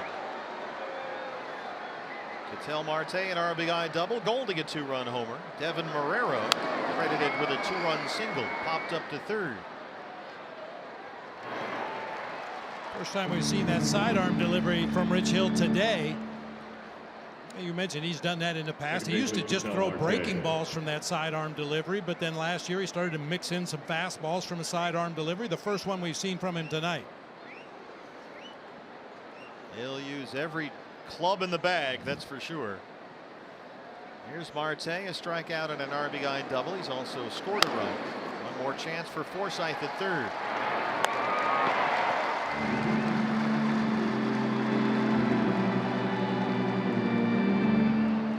Well, there was no controversy on the Paul Goldschmidt homer in the third, his third of the season. About 3/4 of the way up the foul pole in left field.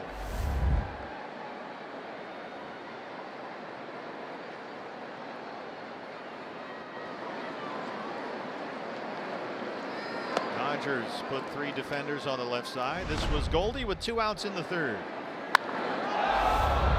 Our Chaz Roberts, air conditioning and plumbing, cool play of the game. 428 feet. Got that 32-degree launch angle. Seemed like it went a lot farther than that. I'm inclined to agree. As you said, the only question was going to be fair or foul.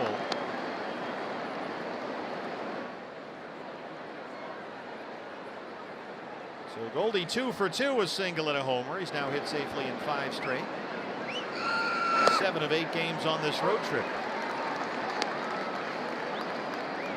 And again, Rich Hill gets that call on the outer half, just off the edge of the strike zone. It's 2-2.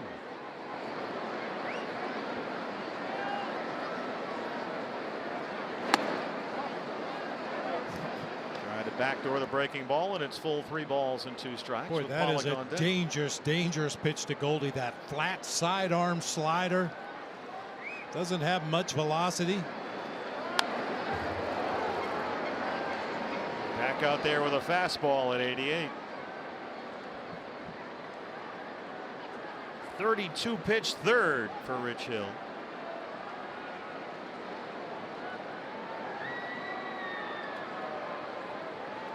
90 pitches, 58 for strikes.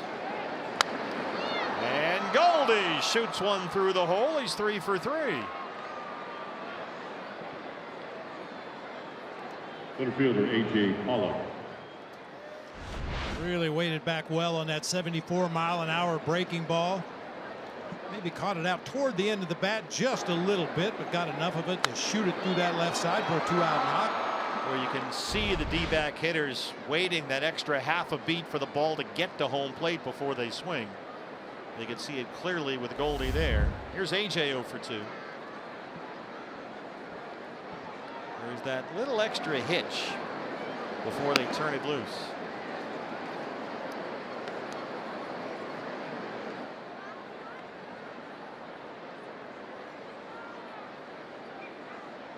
Dave Roberts, the skipper, on the right. Rick Honeycutt, the pitching coach, on the left, with Hill at 92 pitches. No one warming up in the LA bullpen. Pitcher spot is due to lead off the bottom of the 5th.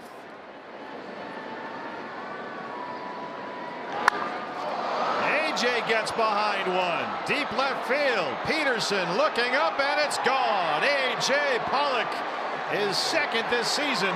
7-1 D-backs.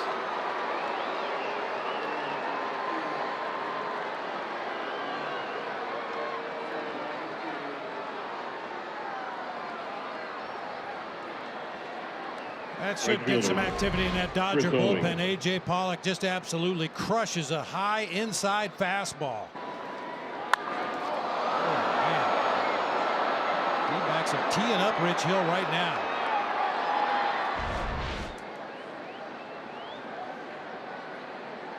Their second home run tonight, a jumbo jack. Free tomorrow, a Jack in the Box with the purchase of a large drink. Third time they've hit the ball over the fence, but they only have 2 homers. And the bullpen will get busy for the Dodgers. The left-hander, Scott Alexander. Owings doubled and scored his last time up to lead off the 4th.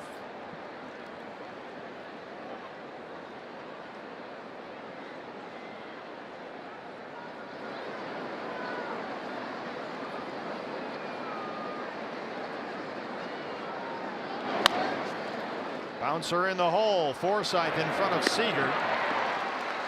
But the Diamondbacks tack on 2 more. AJ's second of the year makes it 7-1 D-backs.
The D-backs will host these Dodgers again coming up later this month, April 30th through May the 3rd at Chase Field. Get your NL West rival tickets now. Get ready to chant "Beat LA" inside Chase Field. dbacks.com.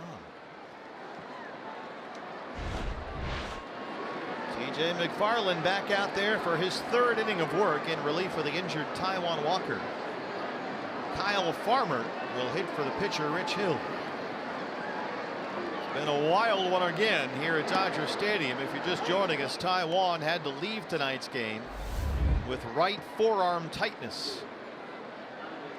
Farmer 4 for 13 on the year. He had a pinch hit single in the 5th inning last night.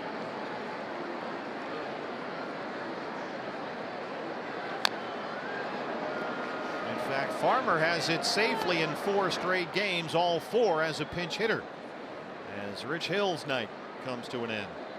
Once again, the D-backs teeing off against a left-hand starter.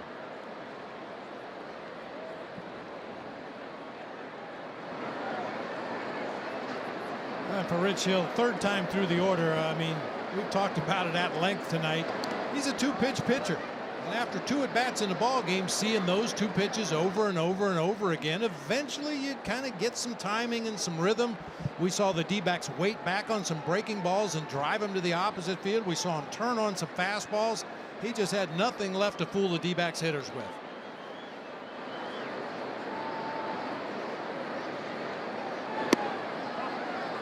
I think maybe that's why he started dropping down sidearm in that last inning. He realized that they were getting some real good swings against him, and he reached into his bag of tricks and tried to come up with something different.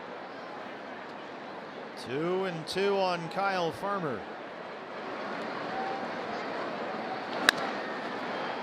Nick Ahmed. Now you go back to August 12th of last season, August 12th. Since then, the D-backs are 19-3 against left-hand starters. And they just sent another one packing here tonight. Here's Taylor, the leadoff man. He's walked and struck out.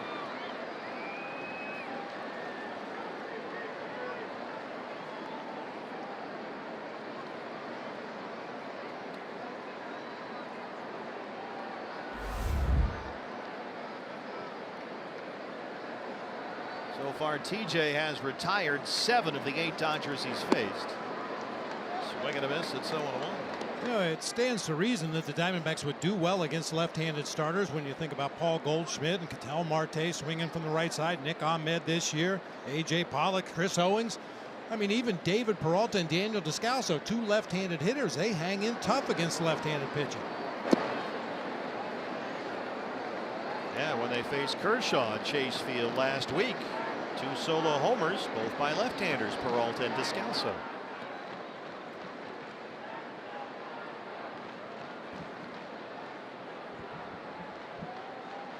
Tonight, 2-run homers from Goldie and AJ. 2-run single, it turned out, by Marrero. Ketel Marte, another ground ball out for TJ McFarland. That's 1, 2, 3, 4, 5, 6 for him so far. Corey Seager.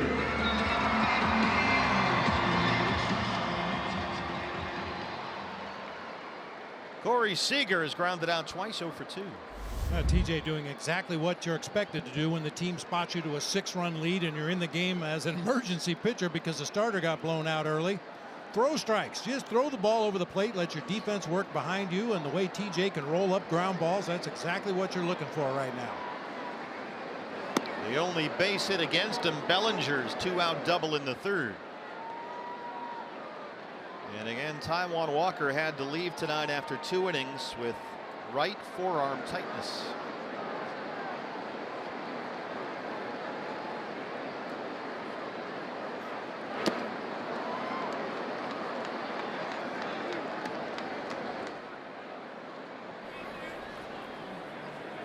Scott Alexander, the left-hander, he's a ground ball specialist.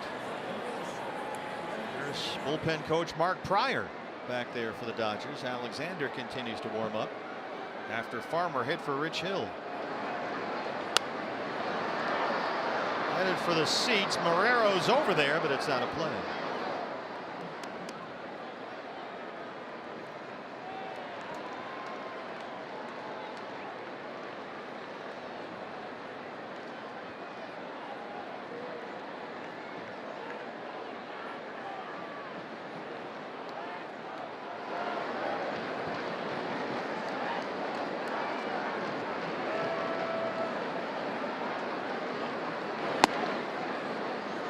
Two and two.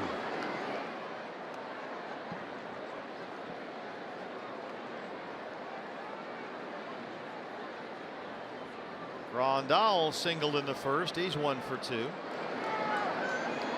He would be next.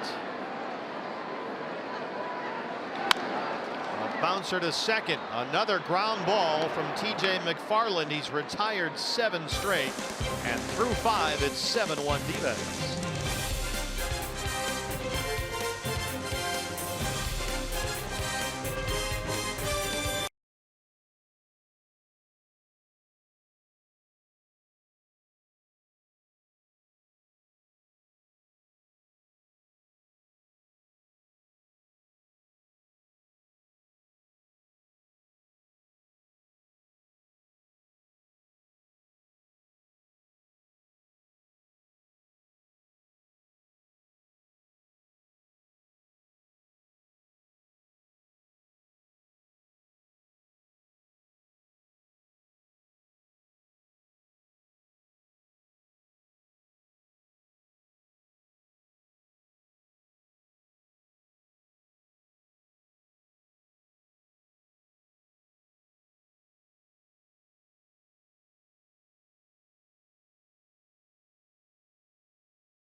50% off all pizzas at regular menu price using promo code DBACS50 at papajohns.com. Sixth inning at Chavez Ravine, and the new pitcher for the Dodgers is the left-hander Scott Alexander, who had a terrific season last year pitching in Kansas City, a career best 2.48 ERA. But as you can see here, since he was acquired by the Dodgers in January, things haven't worked out all that well. Yeah, 6 walks in only 4 1/3 innings of work, rather. Having trouble finding that zone. Dodgers bullpen has been an issue. They're having a look out there at Logan Forsythe at third base. Dave Roberts out there as well.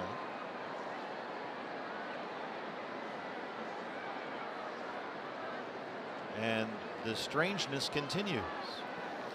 Not sure what this is about. Yeah, we were told that between innings, Logan Forsythe was working on that right shoulder in the dugout over there. Not sure what's going on with him. It looks like he's going to have to come out of the ball game. Kike Hernandez will take over at third, and Forsythe exits.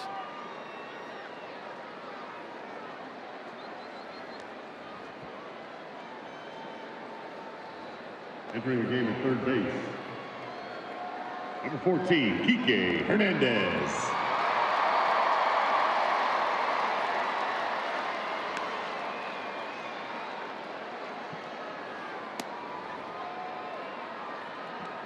Boy, just not working out for Dave Roberts. They didn't get off to a great start last year either. But if they drop this one, they'll be 4-9. And a lot of questions about the bullpen. When they're going to get Justin Turner back. The offense hasn't got going yet. It was a rough night tonight for Rich Hill. A lot more questions than answers here in LA so far. Nick Ahmed leads off the Diamondbacks sixth.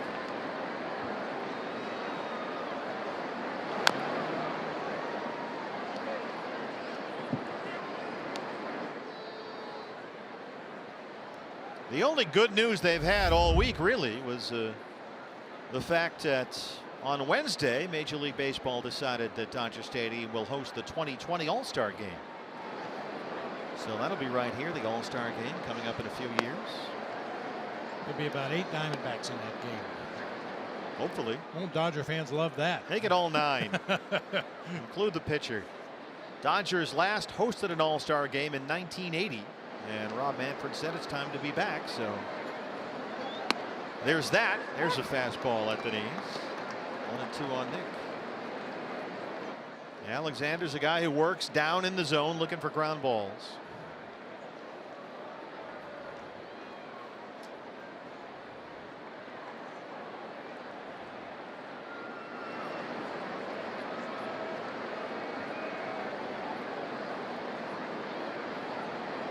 Dodgers, of course, played in the 7th game of the World Series last year. There's a lot of baseball people, Bob, who insist that takes an awful lot out of you. It's a big toll because you wind up playing a full month longer than anyone else. And so there is a bit of a hangover going into the next year. And then all your friends and relatives spend the entire winter telling you how great you are. Alexander has that one. And they retire Ahmed to start the 6th. I mean, it's a solid month, and it's every out is a big deal. It's very high leverage innings. Pressurized competitive baseball, of course, in October. That's a lot of extra work. Oh, yeah. Well, that's a problem you'd like to have. Yes, exactly right. There's the pitching staff. 3 lefties there, Ryu and Alex Wood.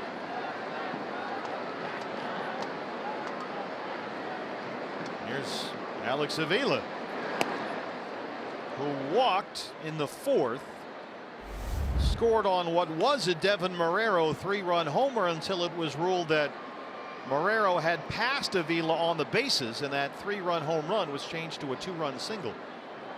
Nationwide Vision Centers gives us a look at the Dodgers defensive alignment. You see Kike Hernandez, the third baseman, way out there in short right field. Wow. Fastball's getting, or the strike zone's getting wider on both sides now. I guess he's looked at life from both sides now. My. It's 1-1. That's digging deep. Yeah, it is. Sorry.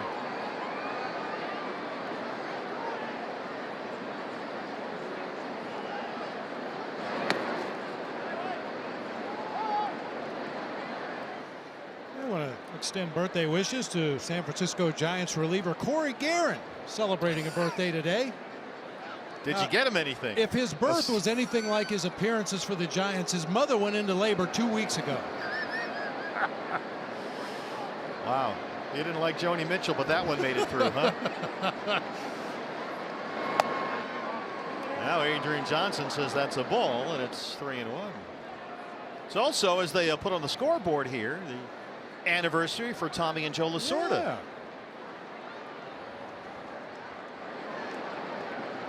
68th wedding anniversary. Wow. Full count, 3-2. You could get Corey Guerin a pitch clock for his birthday. Stopwatch. One of the heroes tonight, Devin Marrero, who hit a ball over the wall in left center field for a 2-run single.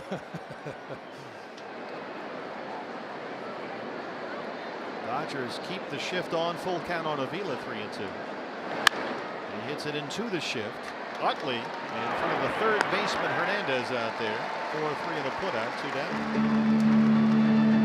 Here is Devin Marrero, who lined out hard to third in the third, and then in the 4th inning did this, a 3-run homer. It's gone, but watch Alex Avila, who was going back to the base at first. Marrero passed him, and so he was ruled out, and the 3-run home run became a 2-run single. Well, it doesn't take anything away from the fact that Devin Marrero's hit the ball right on the button a couple times tonight. Sure has, and he's up there again against a left-hander in Alexander.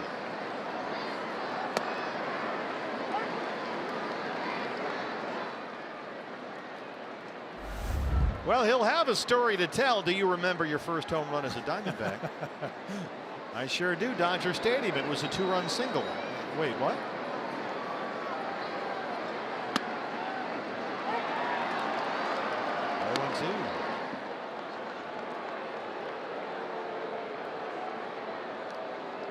Well, he's coming from an organization where a lot of long hit balls to left field turn into singles. That's a good point. Fenway bouncing off that green monster, staying in play.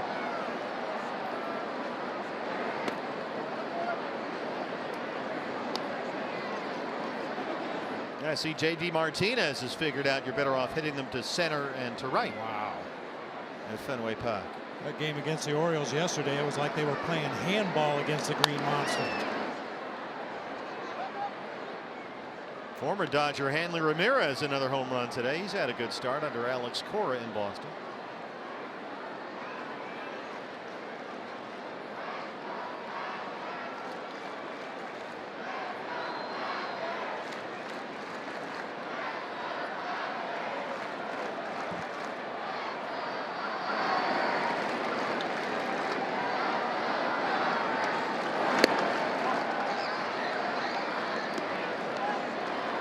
D-backs have out-hit the Dodgers 7-5. They lead at 7-1. TJ McFarland has been terrific on in relief of the injured Taijuan Walker. Taijuan had to leave with tightness in his right forearm. And TJ so far 3 scoreless innings. He's given up just 1 hit.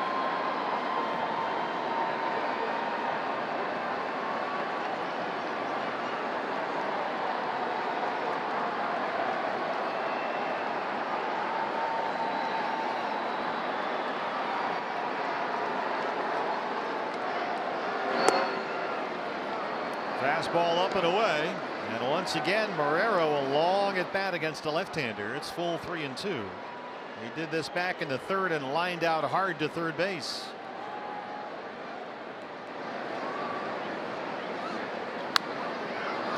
Pops this one up near second. Utley's under it, and Alexander works a 1-2-3-6th inning. We're in LA where it's 7-1 D-backs.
A.J. McFarland back out there for the 6th inning. D-backs with a 7-1 lead. Fans, for collegiate baseball players, an invitation to play in Cape Cod Summer Baseball League is a big step on their journey to the big leagues.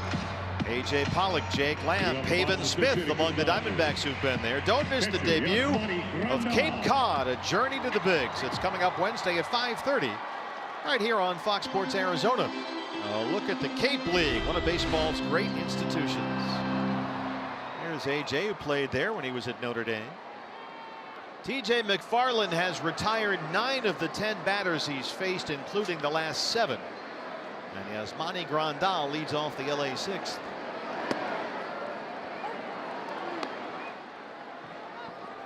McFarland has been outstanding on in relief of the injured Taijuan Walker, considering especially the TJ threw 13 pitches in the ball game last night. He's got 7 ground ball outs so far. Aaron Charlton has been hard at work. Last Diamondback to pitch in a game and then go at least 3 innings the next day, Patrick Corbin, back in September of 2016. That was against the Giants. Center field for Pollock.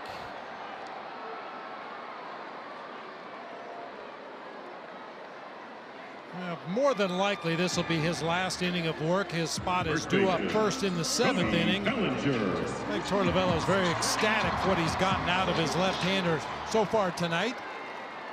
Fernando Salas, it looks like, has started warming up in the Diamondback bullpen. There's Robbie Hammock and Torey Lavello. And there is Salas, who's done a terrific job since he won a bullpen spot coming out of spring training. Cody Bellinger has struck out and doubled. He's 1 for 2.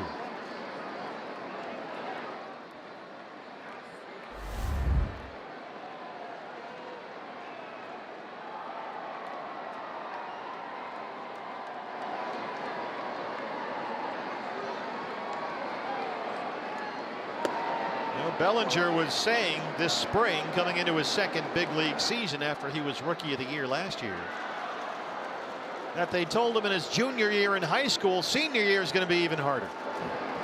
And they said that when he got to Double-A. It's going to be a lot harder than High A. So the idea of a sophomore slump is a concept really that he's used to and heard a lot about. He says they're just bigger steps. He's not a big believer in any kind of sophomore slump. I never really believed in a sophomore slump either. I think it's just a matter of adjustments. You know, the league sees you, they find the holes in your swing eventually, and if they can execute their pitches and get to that hole, well, then you may end up having a sophomore slump. But I don't think it has anything to do with the fact that you're a 2nd-year player. It's just the fact that the league has made adjustments. Well, when you come up as a rookie, hit 39 home runs and knock in 97, they're going to adjust to what you're doing. He found that out in the World Series against the Astros. 2-2.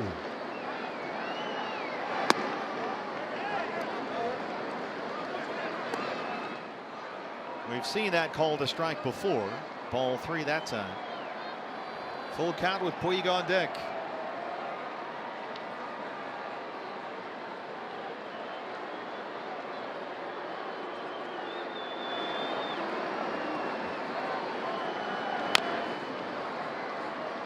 How did you do your 2nd season? 82. I think I did okay in 82. Not great, but as a part-time player, part of a platoon behind the plate, I think I did okay. You're slump proof. No. Not even. Oh yeah, you hit 283. Oh, I raked. Swing and a miss. He punches out Bellinger. First strikeout for TJ tonight. Straight changeup. That's a weapon we don't see TJ use a whole lot, especially against a left-handed hitter, but he broke out the straight changeup there and got Bellinger out in front. There's Puig, who was doubled and flied out. TJ got him to fly out to left to end the 3rd.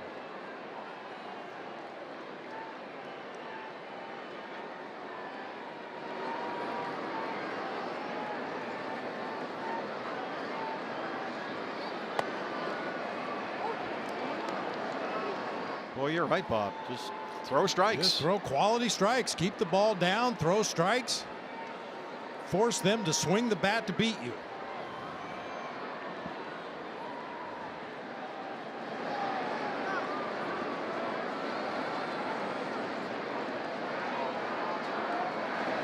Puig doubled to lead off the second against Taijuan Walker.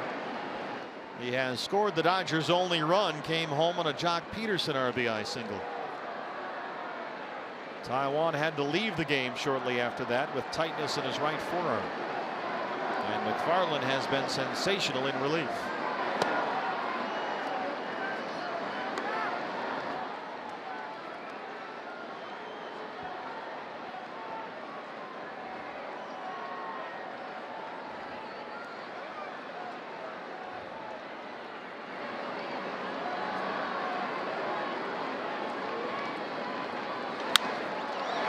Shoots that one fair down the right field line. And Yasiel Puig is in standing up with his second double tonight.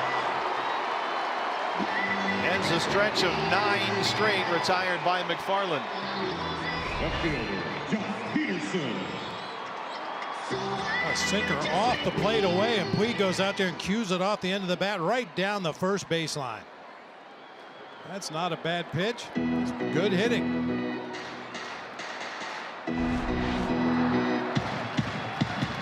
Jock Peterson has singled and grounded out.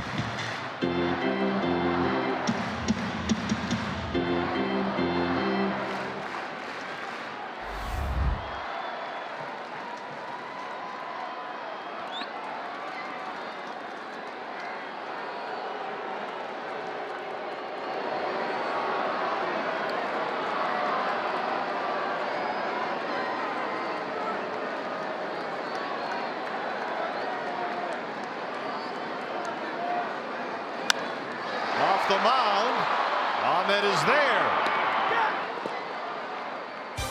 4 scoreless innings of relief from T.J. McFarland. 7-1 D-backs. Dodger fans, direct your attention to the big screen here. I am with Mark.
Seventh inning where the D-backs lead the Dodgers. We have another angle of the home run that wasn't. Devin Marrero.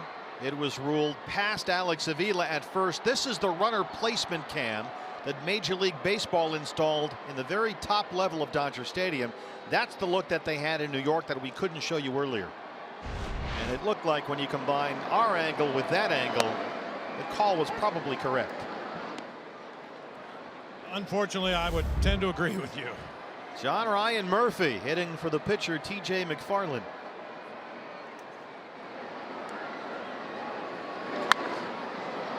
This is out to center for Taylor, drifting over to right center, coming in now.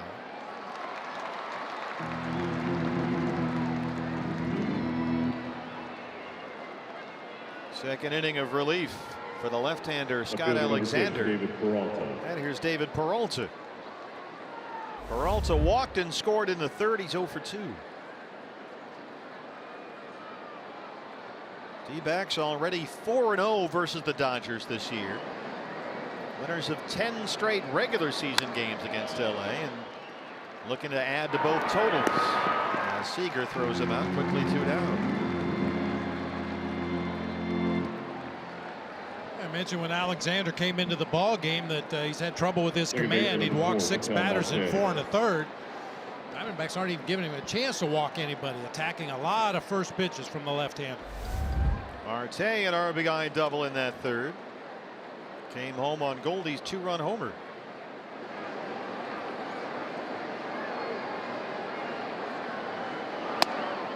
D-backs have already won 4 straight series to open a season for the first time ever as Fernando Salas continues to warm up. Tonight, with a win here, they can clinch a 4th straight series win against the Dodgers, which would tie a Diamondback record. Hernandez, a low throw, and a scoop by Bellinger, and they retire Marte. We stretch in LA at 7-1 D-backs.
Brought to you by CenturyLink, the series finale here tomorrow afternoon. And a rematch of a pitching matchup from last Tuesday. Clayton Kershaw for LA, Zach Godley for the D-backs. Godley won that one. 1 run, 4 hits in 7 innings. He was terrific, and he's off to a terrific start. Clayton Kershaw unquestionably the ace of this Dodger staff, and Zach Godley could stake his own claim to that title with the Diamondbacks the way he's pitched in the early going. D-backs live pregame show at 12:30 tomorrow on Fox Sports Arizona. Fernando Salas, the right-hander, on to start the home half of the 7th inning, and Kike Hernandez, who took over at third for the injured Logan Forsythe, will lead it off for LA. He jumps on the first pitch, pops it up shallow center. Pollock coming in, Marte drifting out, and Cattell has it. Second baseman, number 26, Chase Utley.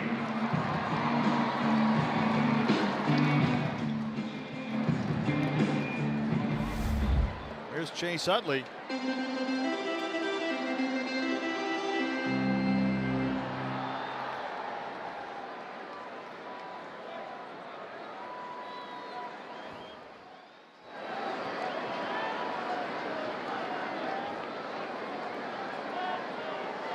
Utley is singled and grounded out, 1 for 2. D-backs have the shift on, and there's strike 1. Wilmer Fonts with that curveball, warming up in the Dodger bullpen. We saw him at the Chase Field series last week.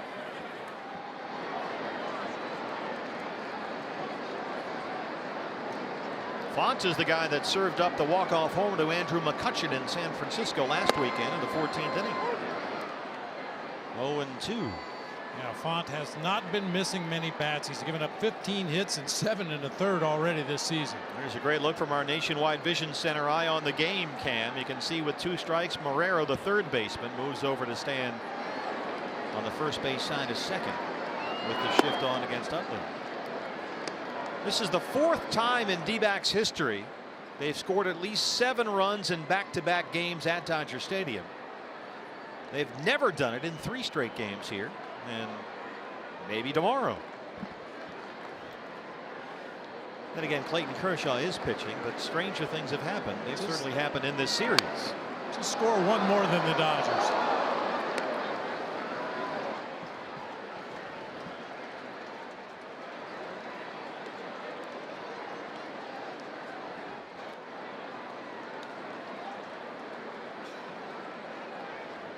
Well, the D-backs, if they need to replace Taijuan Walker in the rotation, have some intriguing options in the minor leagues. Both Braden Shipley and Taylor Clark have looked good in the minors so far. So there's a number of pieces that they can fill in there if they need to. We talked to Mike Hazen about that in St. Louis. You know, we said, Mike, what about the rotation depth here past your starting 5? He feels really good about where they are organizationally. They've got some good options at the minor league level. If Taijuan has to miss some time, that remains to be seen, of course. Be necessary right now, but nice to know. Ooh. Well, we've got a big piece of Alex Avila back there behind the plate. He's really going to be slow-mo now. Nice change up, down and away. Just gets a piece of it. Got him right up in the armpit there that time as he was reaching out for that pitch.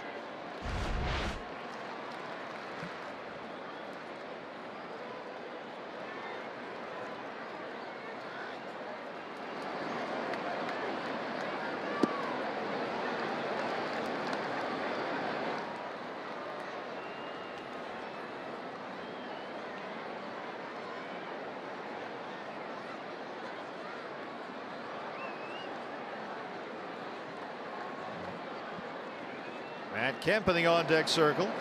Pitcher spot is up next for LA.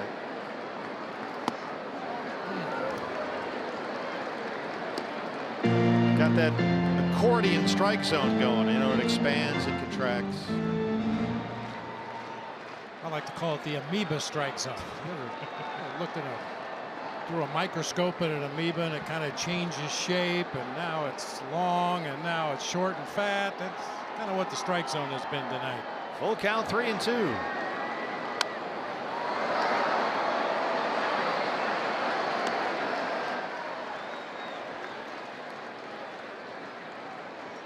Tenth pitch coming up to Chase Utley, who can still do it at the age of 39. He'll be 40 in December. He's got a 2-year deal in his back pocket.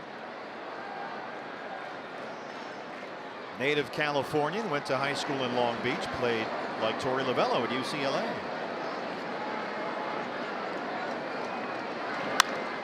Rolls one off the side of the mound and into center field.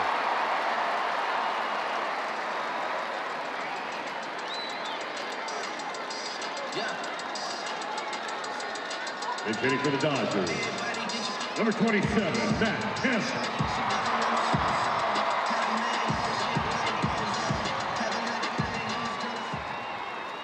Matt Kemp will hit for Alexander, the pitcher, .333 and a homer. Kemp last night had an RBI single, 1 for 5. He struck out 3 times. Not in the starting lineup tonight.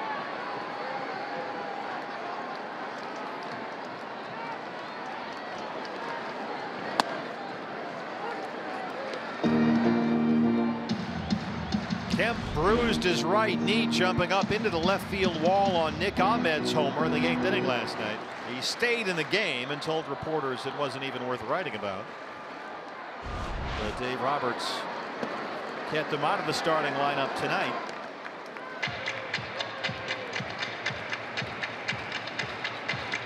Funny, he told reporters, Dave Roberts, that Kemp not being in there had nothing to do with the knee. He just wanted to keep Jock Peterson relevant. That was his word.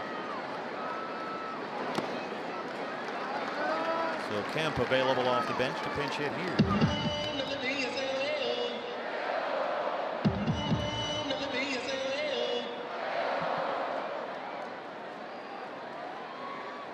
Just a lot of pieces right now for the Dodgers that are misfiring. Seemed like last year when they went 42-8, they could do no wrong. It didn't matter who was at the plate. They were going to hit the ball somewhere hard. They just got hot and ran away from everybody. Sure did. I mean, that's a once in a generation run that they had. It probably won't see that again in our lifetime. I would think somebody winning 42 out of 50. Come on. Well, they've spotted the D-backs 5.5 games in the NL West standings. 2-2 on Matt Kemp. Got him.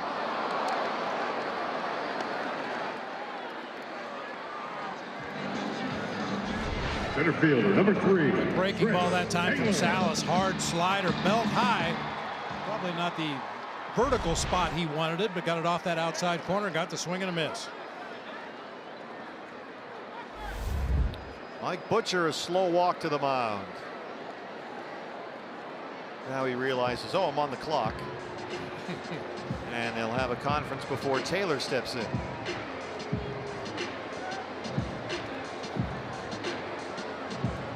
Series finale here tomorrow. Diamondback Live pregame show at 12:30. Zach Godley and Clayton Kershaw. That's the finale of this 3-city road trip. Off day on Monday, then the Giants come into Chase Field for 3 starting Tuesday night. Partner, seems like an odd time for a mound visit. I had to check the numbers. I thought perhaps Chris Taylor had great success against Fernando Salas. He's only 1 for 8 lifetime. Got a 6-run lead in the ball game with 2 outs in the bottom of the 7th and a runner at first. Well, I guess they're like timeouts. You might as well use them. Might as well use them.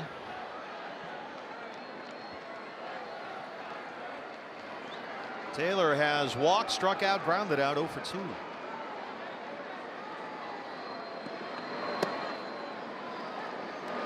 Salas doing what he's done all season long, what he did throughout spring training, just pounding the strike zone.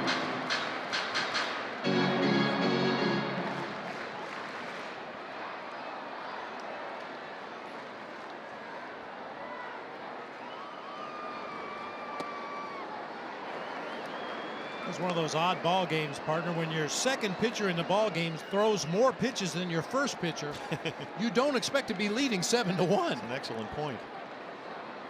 Each team has 7 hits. Andrew Chafin warming up at the Diamondback bullpen.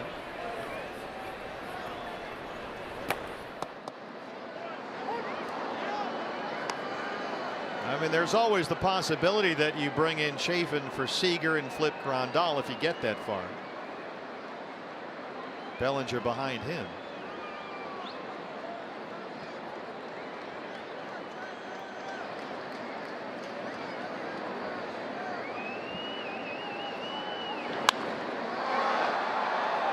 AJ in center. Fernando Salas gets us through the 7th inning. D-backs have a 7-1 lead. Goldie already 3 for 3 will lead off the 8th.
D-backs Kids Club, presented by Dan Zeisen Dairy, a free program for kids 15 and younger. Kids earn prizes for each game they attend, including tickets to Sunday home games, concessions, merchandise, and a whole lot more. Get all your info online, dbacks.com/kidsclub. Leading off the 8th inning. New pitcher for the Dodgers, Number 44. Wilmer Font. We saw him work 4 1/3 in that marathon 15-inning game last Monday at Chase Field. He eventually picked up the loss in that game. And it's been rough sledding ever since. His ERA is 13.5. Giving up about 2 hits an inning. Goldie. Yeah, well, he gets Goldie, who's 3 for 3 to start the 8th. 2 singles and a home run. And he's knocked in 2 and scored twice.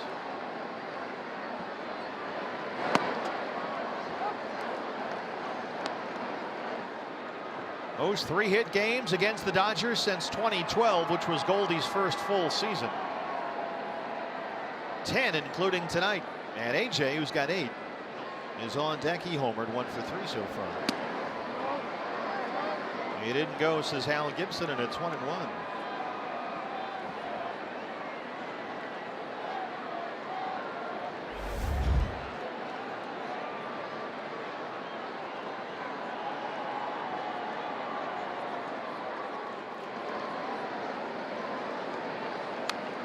First 3-hit game for Goldie since early August of last year. He had a rough September.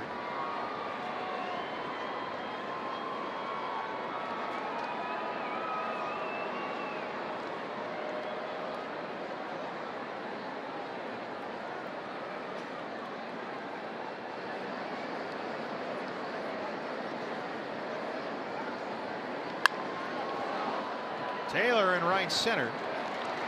One away in the 8th.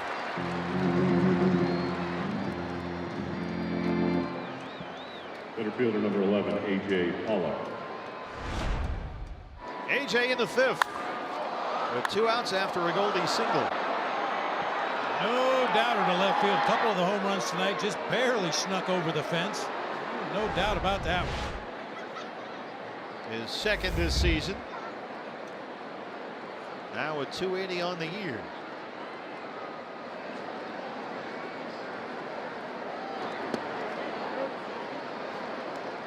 Talked about this stretch the D-backs are on in the division to open up the season. 18 of their first 21 versus the NL West. How about this start? Well, we had circled that first 21 games of the season, 18 of them against your own division, as a very crucial point of the season. AJ sends one toward the bullpen. And it's a 2-homer game for A.J. Pollock. His 2nd tonight, his 3rd this year, make it 8-1 D-backs.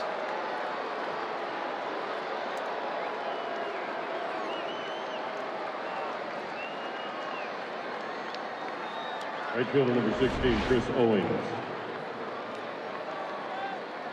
Appeared to be a slider that just stayed right there on the inside part of the plate. You see where Grandal was set up off the outside corner. That pitch just stayed right on the inside part for AJ. Another no doubt.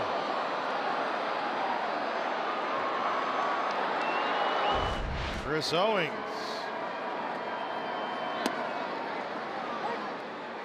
AJ Pollock, jumbo jack. Free jumbo jack tomorrow, a Jack in the Box with a purchase of a large drink. His 3rd career multi-home run game. I get the feeling he's going to have a few more of those before the year is over. When he gets locked in at the plate, he's as hot as anybody.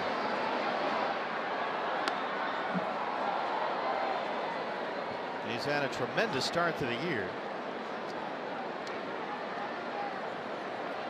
Owings doubled and scored in the 4th. He's 1 for 3 tonight.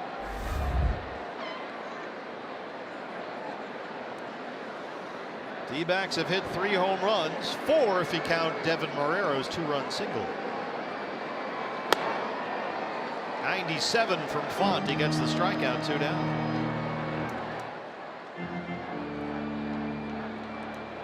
Shortstop number 13, Nick Ahmed. Here's Nick Ahmed 0 for 3.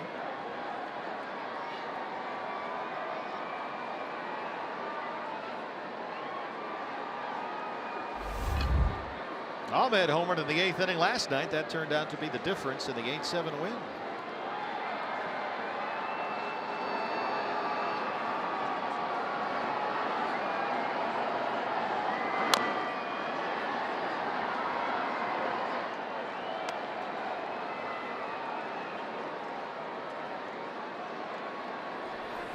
Andrew Chafin.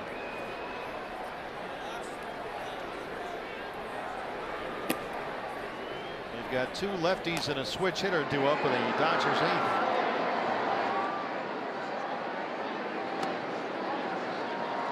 Another benefit, Bob, to this 8-1 score. It's a night off for Archie Bradley, and you have to start thinking that way with how often he's been used in some of these close games. And if you're going to give Archie a day off, you need somebody else in the bullpen to step up, especially when your starter only goes 2 innings. And what a great job by T.J. McFarland tonight. Can't say enough about the job he did in his 4 innings of work. 4 scoreless, gave up only 2 hits.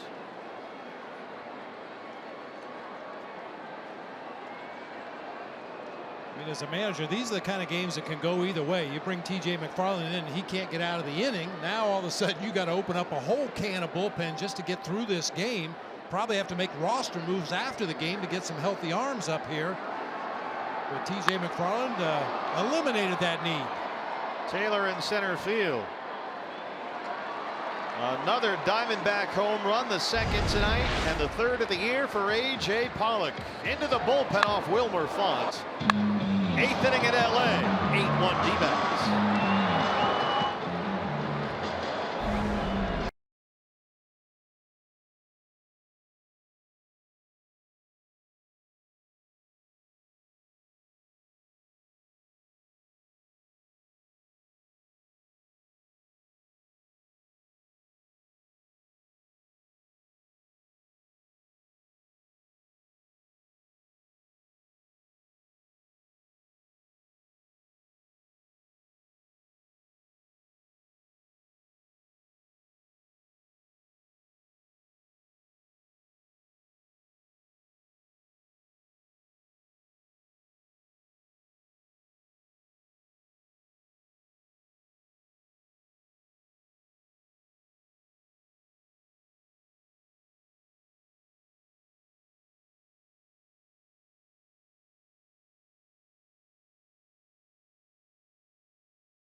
Seven runs in back-to-back games at Dodger Stadium. They lead this one 8-1. Our Gila River game summary. The only bad news, Taijuan Walker, who had to leave after only 2 innings with tightness in his right forearm. Goldie is homered. Pollock is homered twice. Devin Marrero a 2-run single after a home run was taken off the board. The Sheriff, Andrew Chafin, is on to work the home half of the 8th inning. Corey Seager, Yasmani Grandal, and Cody Bellinger due up for the Dodgers.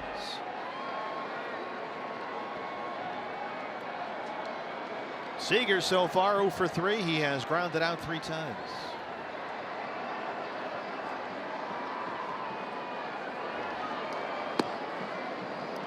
If the Diamondbacks can hang on here, they will be in position tomorrow to make it 4 consecutive series wins against the Dodgers. 4 straight sweeps. Godley and Kershaw here tomorrow afternoon.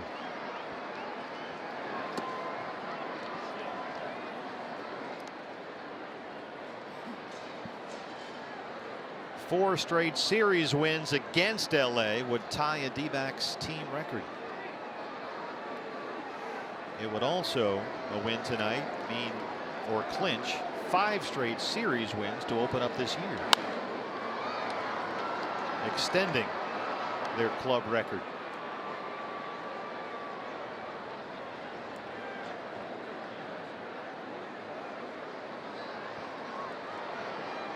Goldie 3 for 4. 2 singles, a home run. He scored twice. He's knocked in 2. 2-2 on Corey Seager.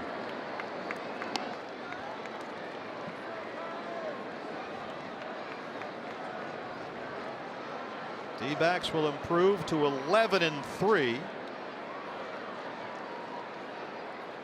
And on April 14th, don't go crazy yet, they'll be 6.5 games ahead of LA. Full count, 3-2. Well, you can go crazy if you want to. Anytime you have a lead over the Dodgers, it's a reason to go nuts. No question.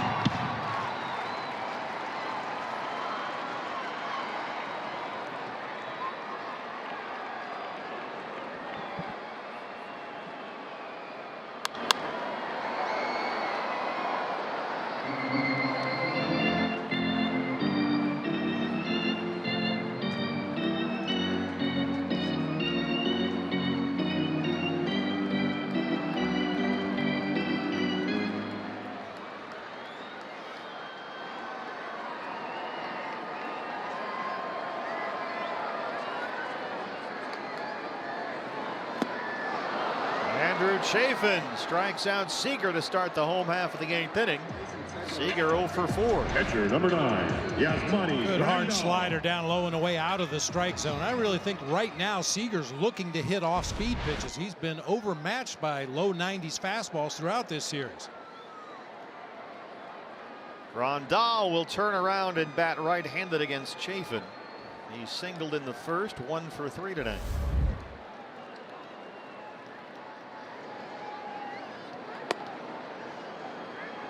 Well, Seager's had that elbow problem that flared up late last year. And there was a back problem that kept him out of one postseason series. The elbow flared up again this spring. So he might not be 100%.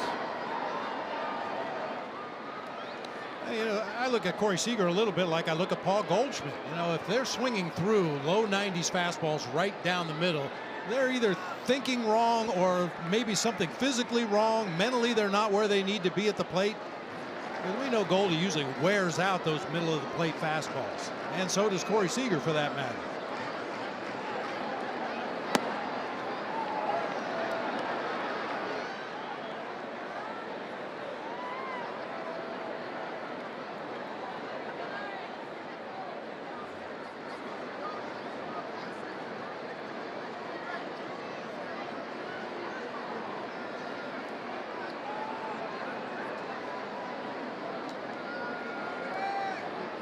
See Chafin way over there on the third base side of the rubber. 2-1 on Yasmani Grandal. Fastball right by him. It's 2-2.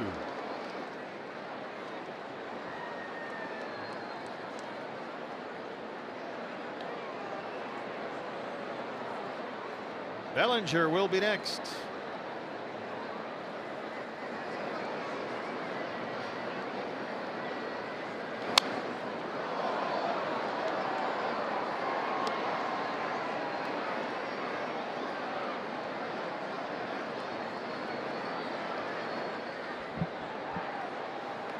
.69 miles an hour off the bat. That foul ball went 186 feet.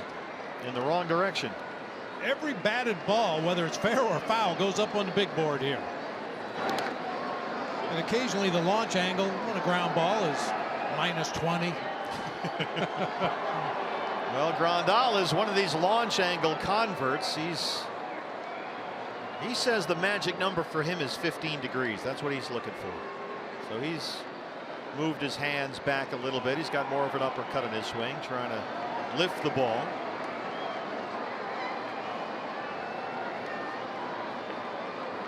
Full count, 3-2.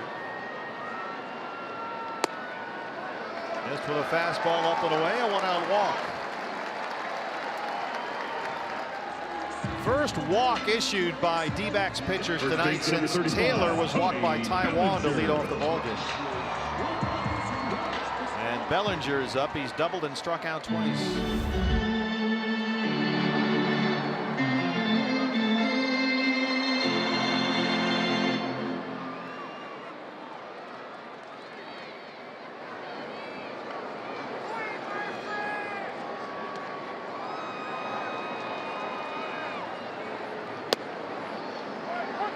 That's another one of those occasions. My choice would be to play Goldie behind Yasmani Grandal. He's not going anywhere, down by 7 runs in the ball game. You know Cody Bellinger wants to pull that ball to the right side hard. I'd rather have Goldie playing behind the runner over there. Chafin jumps ahead 0-2. Well, Bellinger does handle left-hand pitchers.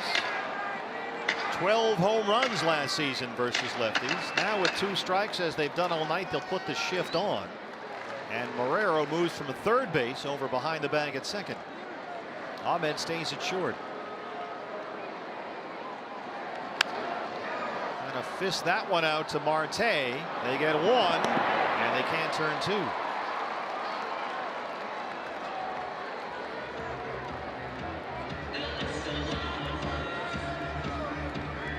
And we'll see Puig. Right fielder number 66, Yasiel Puig.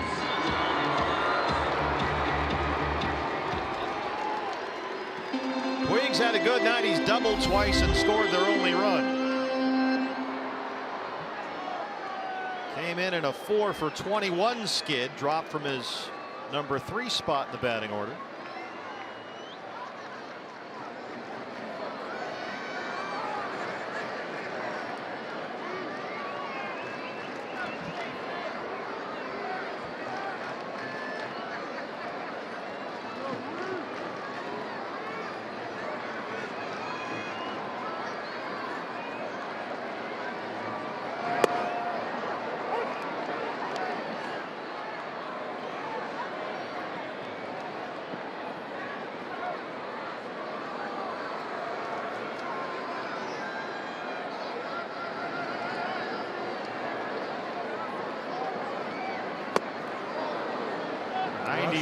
From Chafin.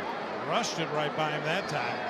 You may remember Yasiel Puig's last at bat against TJ McFarland in the 6th inning. TJ threw him a real good sinker low and away. Puig shot it right down that right field line. 0-2.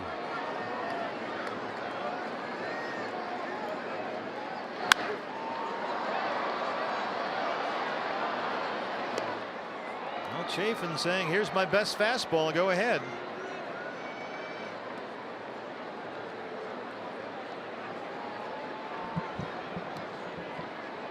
We said it before when McFarland came into the game, also Salas. Right now, all you want to do is throw strikes.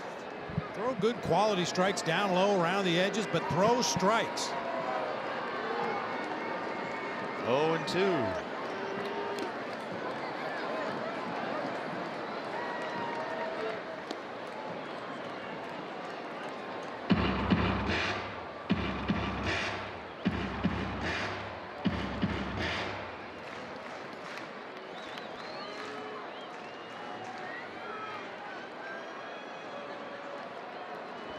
One thing about Yasiel Puig, you can't play a shift on it. Diamondbacks are playing about as straight up as they play anybody defensively.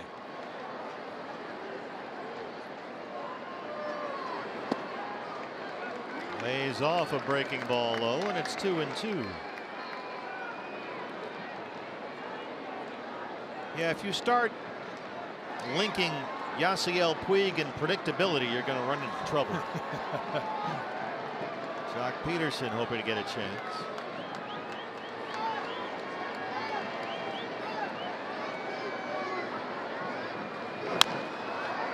Marrero at third. They go to second for the force on Bellinger, and that gets us to the 9th inning with the D-backs leading the Dodgers 8-1.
as we start the 9th inning. Pitch number 5, Alex Avila.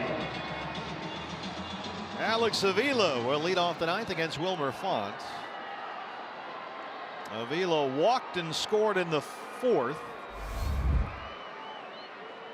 He scored a run after Devin Marrero had hit a home run, but Avila was going back to the first base bag while Marrero was rounding first. So he passed Avila, and Marrero was ruled out. They took the home run off the board. The 3-run homer became a 2-run single.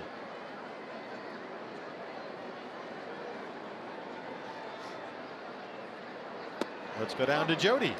Well, guys, I talked to Alex Avila about his struggles at the plate to start the season. He had them in spring as well. He said, look, it's about 21 at-bats. He said 20 at-bats. It was 21 coming into tonight. He said it still feels like it's a small sample. He's still learning the National League. He said he had 35 games last year with the Cubs, and so he feels like it's a process. He's still confident it'll turn around. It's going to be tough, Jody, switching leagues like that. Avila hits a fly ball. It backs up Puig at the track, at the wall, and there it goes. Alex Avila, his first as a Diamondback.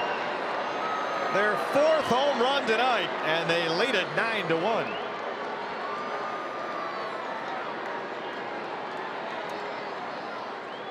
Jody Jackson, ladies and gentlemen. Third baseman number 10, Devin Marrero. Take a bow, Jody.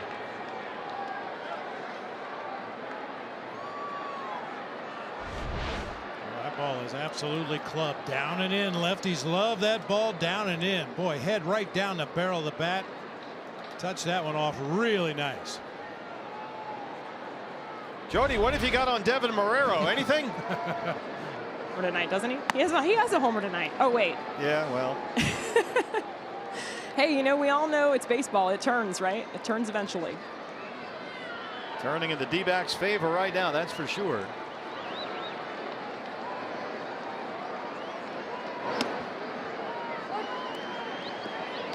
Diamondbacks have 9 hits, 4 of them are home runs. And that's not counting Marrero's hit that went over the fence. Taylor having to retrieve a beach ball in center. Now we're set to go again.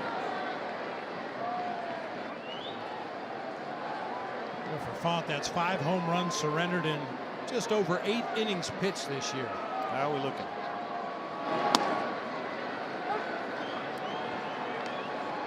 Dodger bullpen is a big question mark. It hasn't really worked out. Even Kenley Jansen, as we know, has had his problems. Jorge De La Rosa getting ready for the bottom of the 9th, we presume. Peterson, Hernandez, and Utley due up.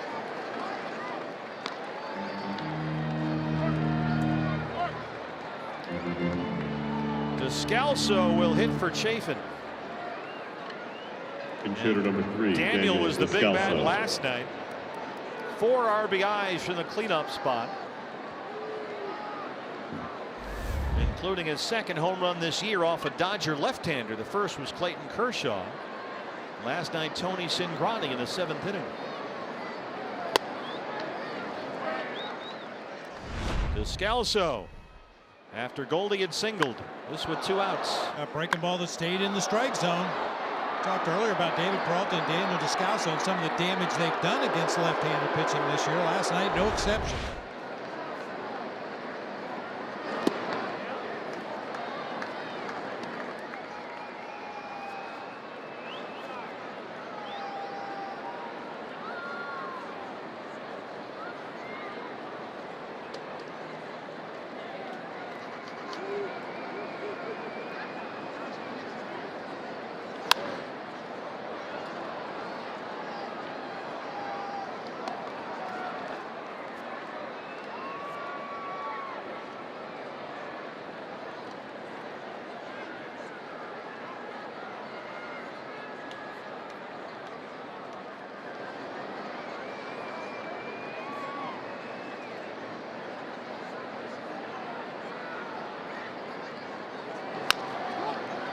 That stays fair for Bellinger. 2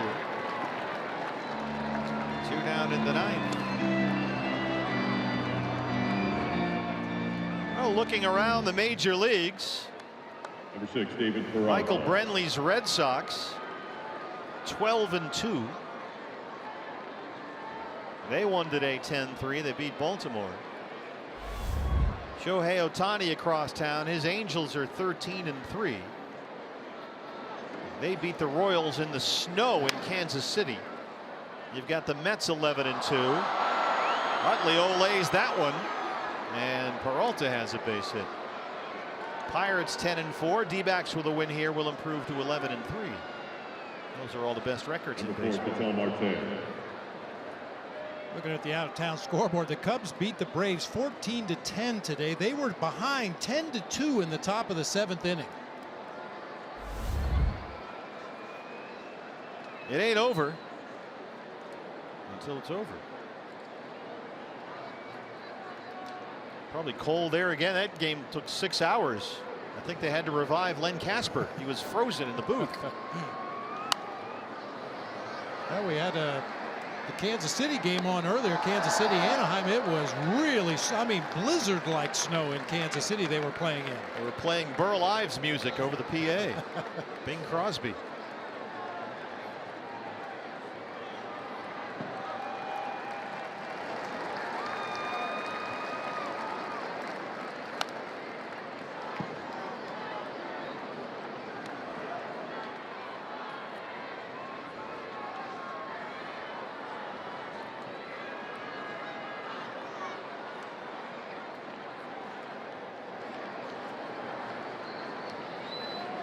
Oh, 0-2 on Ketel Marte.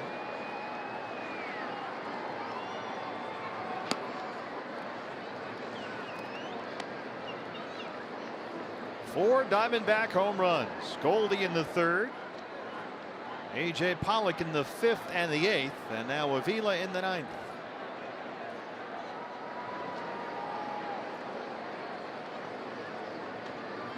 You could also throw in Marrero's 2-run single. Lots of offense here. 9 runs on 10 hits. Goldie 3 for 4. Pollock 2 for 4. Avila's walked and homered.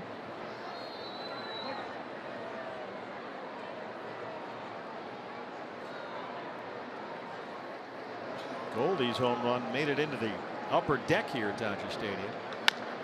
Around the foul pole. Utley again. But the Diamondbacks tack on one more. Alex Avila, his first as a D-back, over the head of Yasiel Puig at Dodger Stadium. Bottom 9 on the way. It's 9-1.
Home run has made it a 9-1 D-backs lead as we start the home half of the 9th inning here in LA.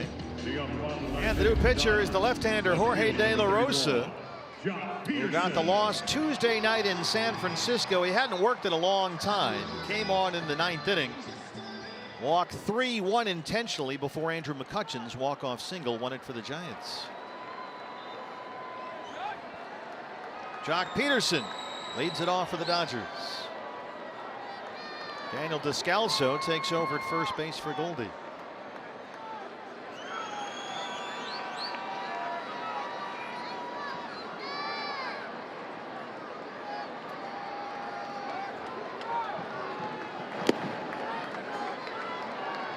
You're talking about the proper amount of work for the guys in the bullpen. Torrey told us in confidence that Archie was shut down tonight. Some guys need to throw more regularly. Other guys need regular rest. I think Jorge De La Rosa is one of those guys that's at his best when he's getting regular work. Not every day, but a couple days in a row, take a day off. 2 in a row, take a day off. That hangs up in left center for Peralta. That outing in San Francisco that you're referring to his last time out, he just didn't have the fine command that we're used to seeing from Jorge De La Rosa. 14, Kike Hernandez. Kike Hernandez. Well, the Diamondbacks with a win here have clinched once the game is over. Wins in 5 straight series to open a season for the first time in their history.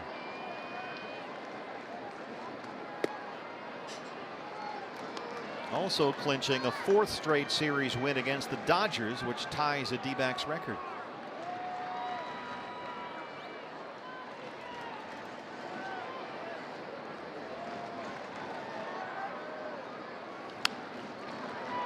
Quick quiz for you, BB. The last 4-homer game for the D-backs here at Dodger Stadium. J.D. Martinez. Yeah, that's a gimme. Yeah. They actually hit 6 in that game September 4th of last year. JD hit 4. Brandon Drury and Adam Rosales hit the other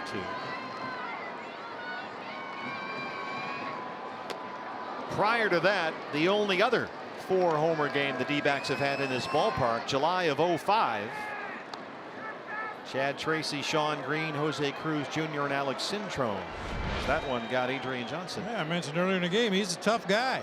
Yeah, usually umpires take one off the mask like that and to land a helicopter on the infield. Take him to the hospital. Adrian just shakes it off. Let's go, play ball.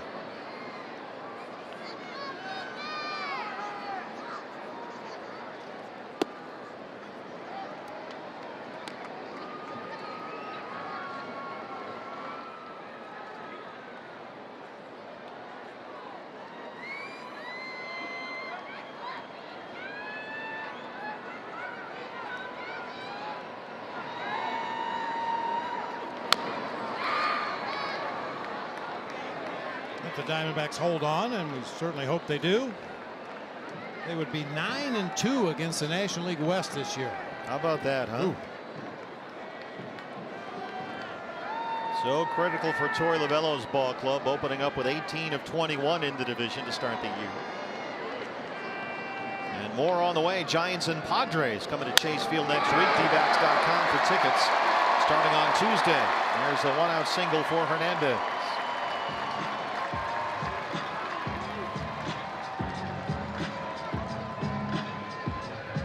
Second baseman number 26, Chase Utley. Utley now.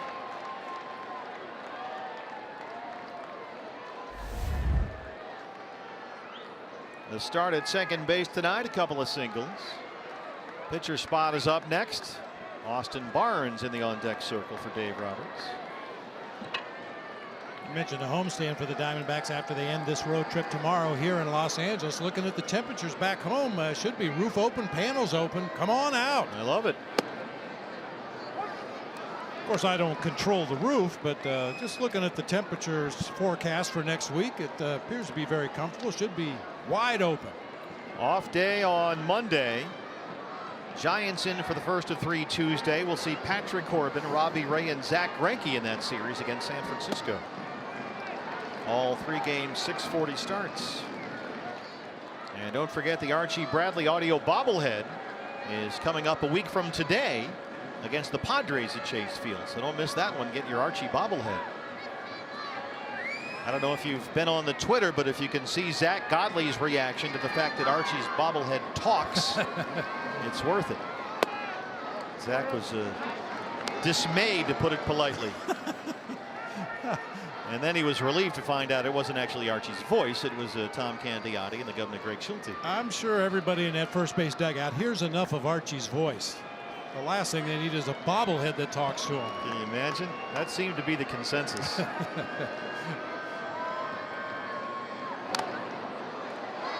That one got Avila. That's what you want. One right off the top of your head in the 9th inning of a 9-1 game. Yeah, take it home with you. Just for good measure.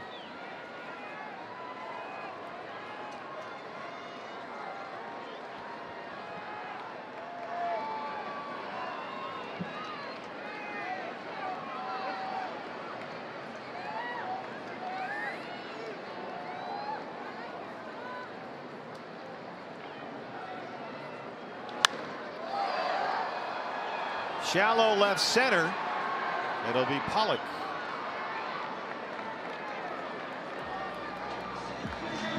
And here's Barnes to hit for the pitcher. Jody Jackson standing by. D-backs Live, the post-game show, follows our ball game.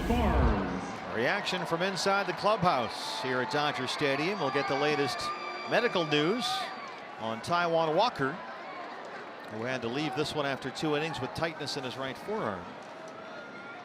You'll hear from Torey Lovullo, some of the players, all coming up on Fox Sports Arizona.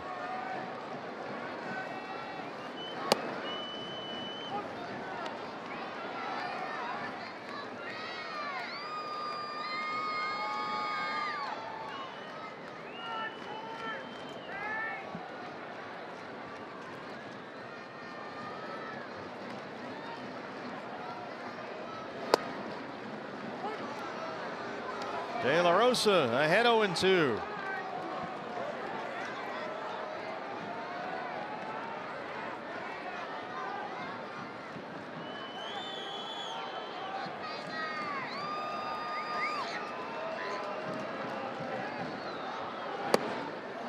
The headlines are going to be the home runs.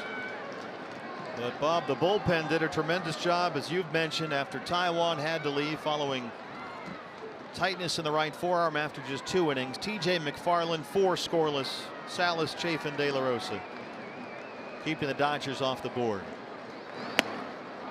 That one is low.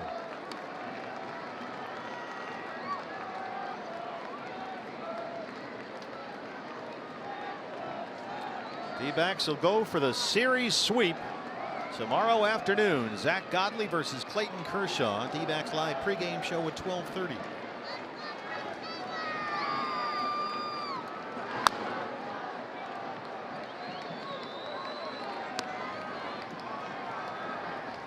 The win here will clinch a 4th straight series win versus the Dodgers. That ties a franchise record.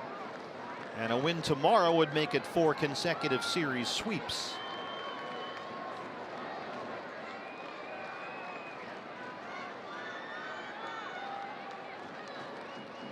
Two and two.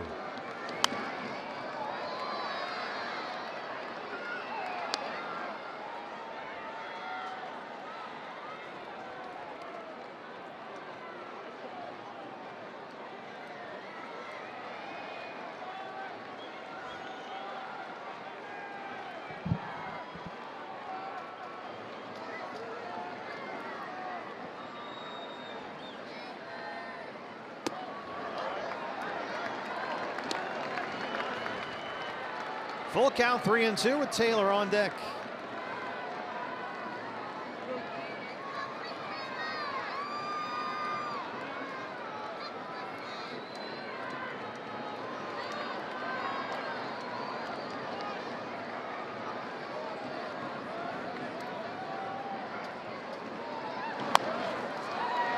De La Rosa has it, and the Diamondbacks have the win, 9-1.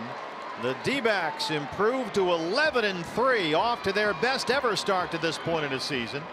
5-0 versus the Dodgers this year, and winners of 11 straight regular season games against LA dating back to last season. I think you put it right just a few moments ago, partner. Everybody's going to want to talk about the home runs. Goldie with a blast, AJ with 2, Alex Avila his first D-backs homer, and Devin Marrero, we'll give him credit for a home run even though he only got a single, but For me, it was all about T.J. McFarland tonight. After the short outing by Taijuan Walker, T.J. McFarland did exactly what his team needed him to do. 4 scoreless innings of 2-hit relief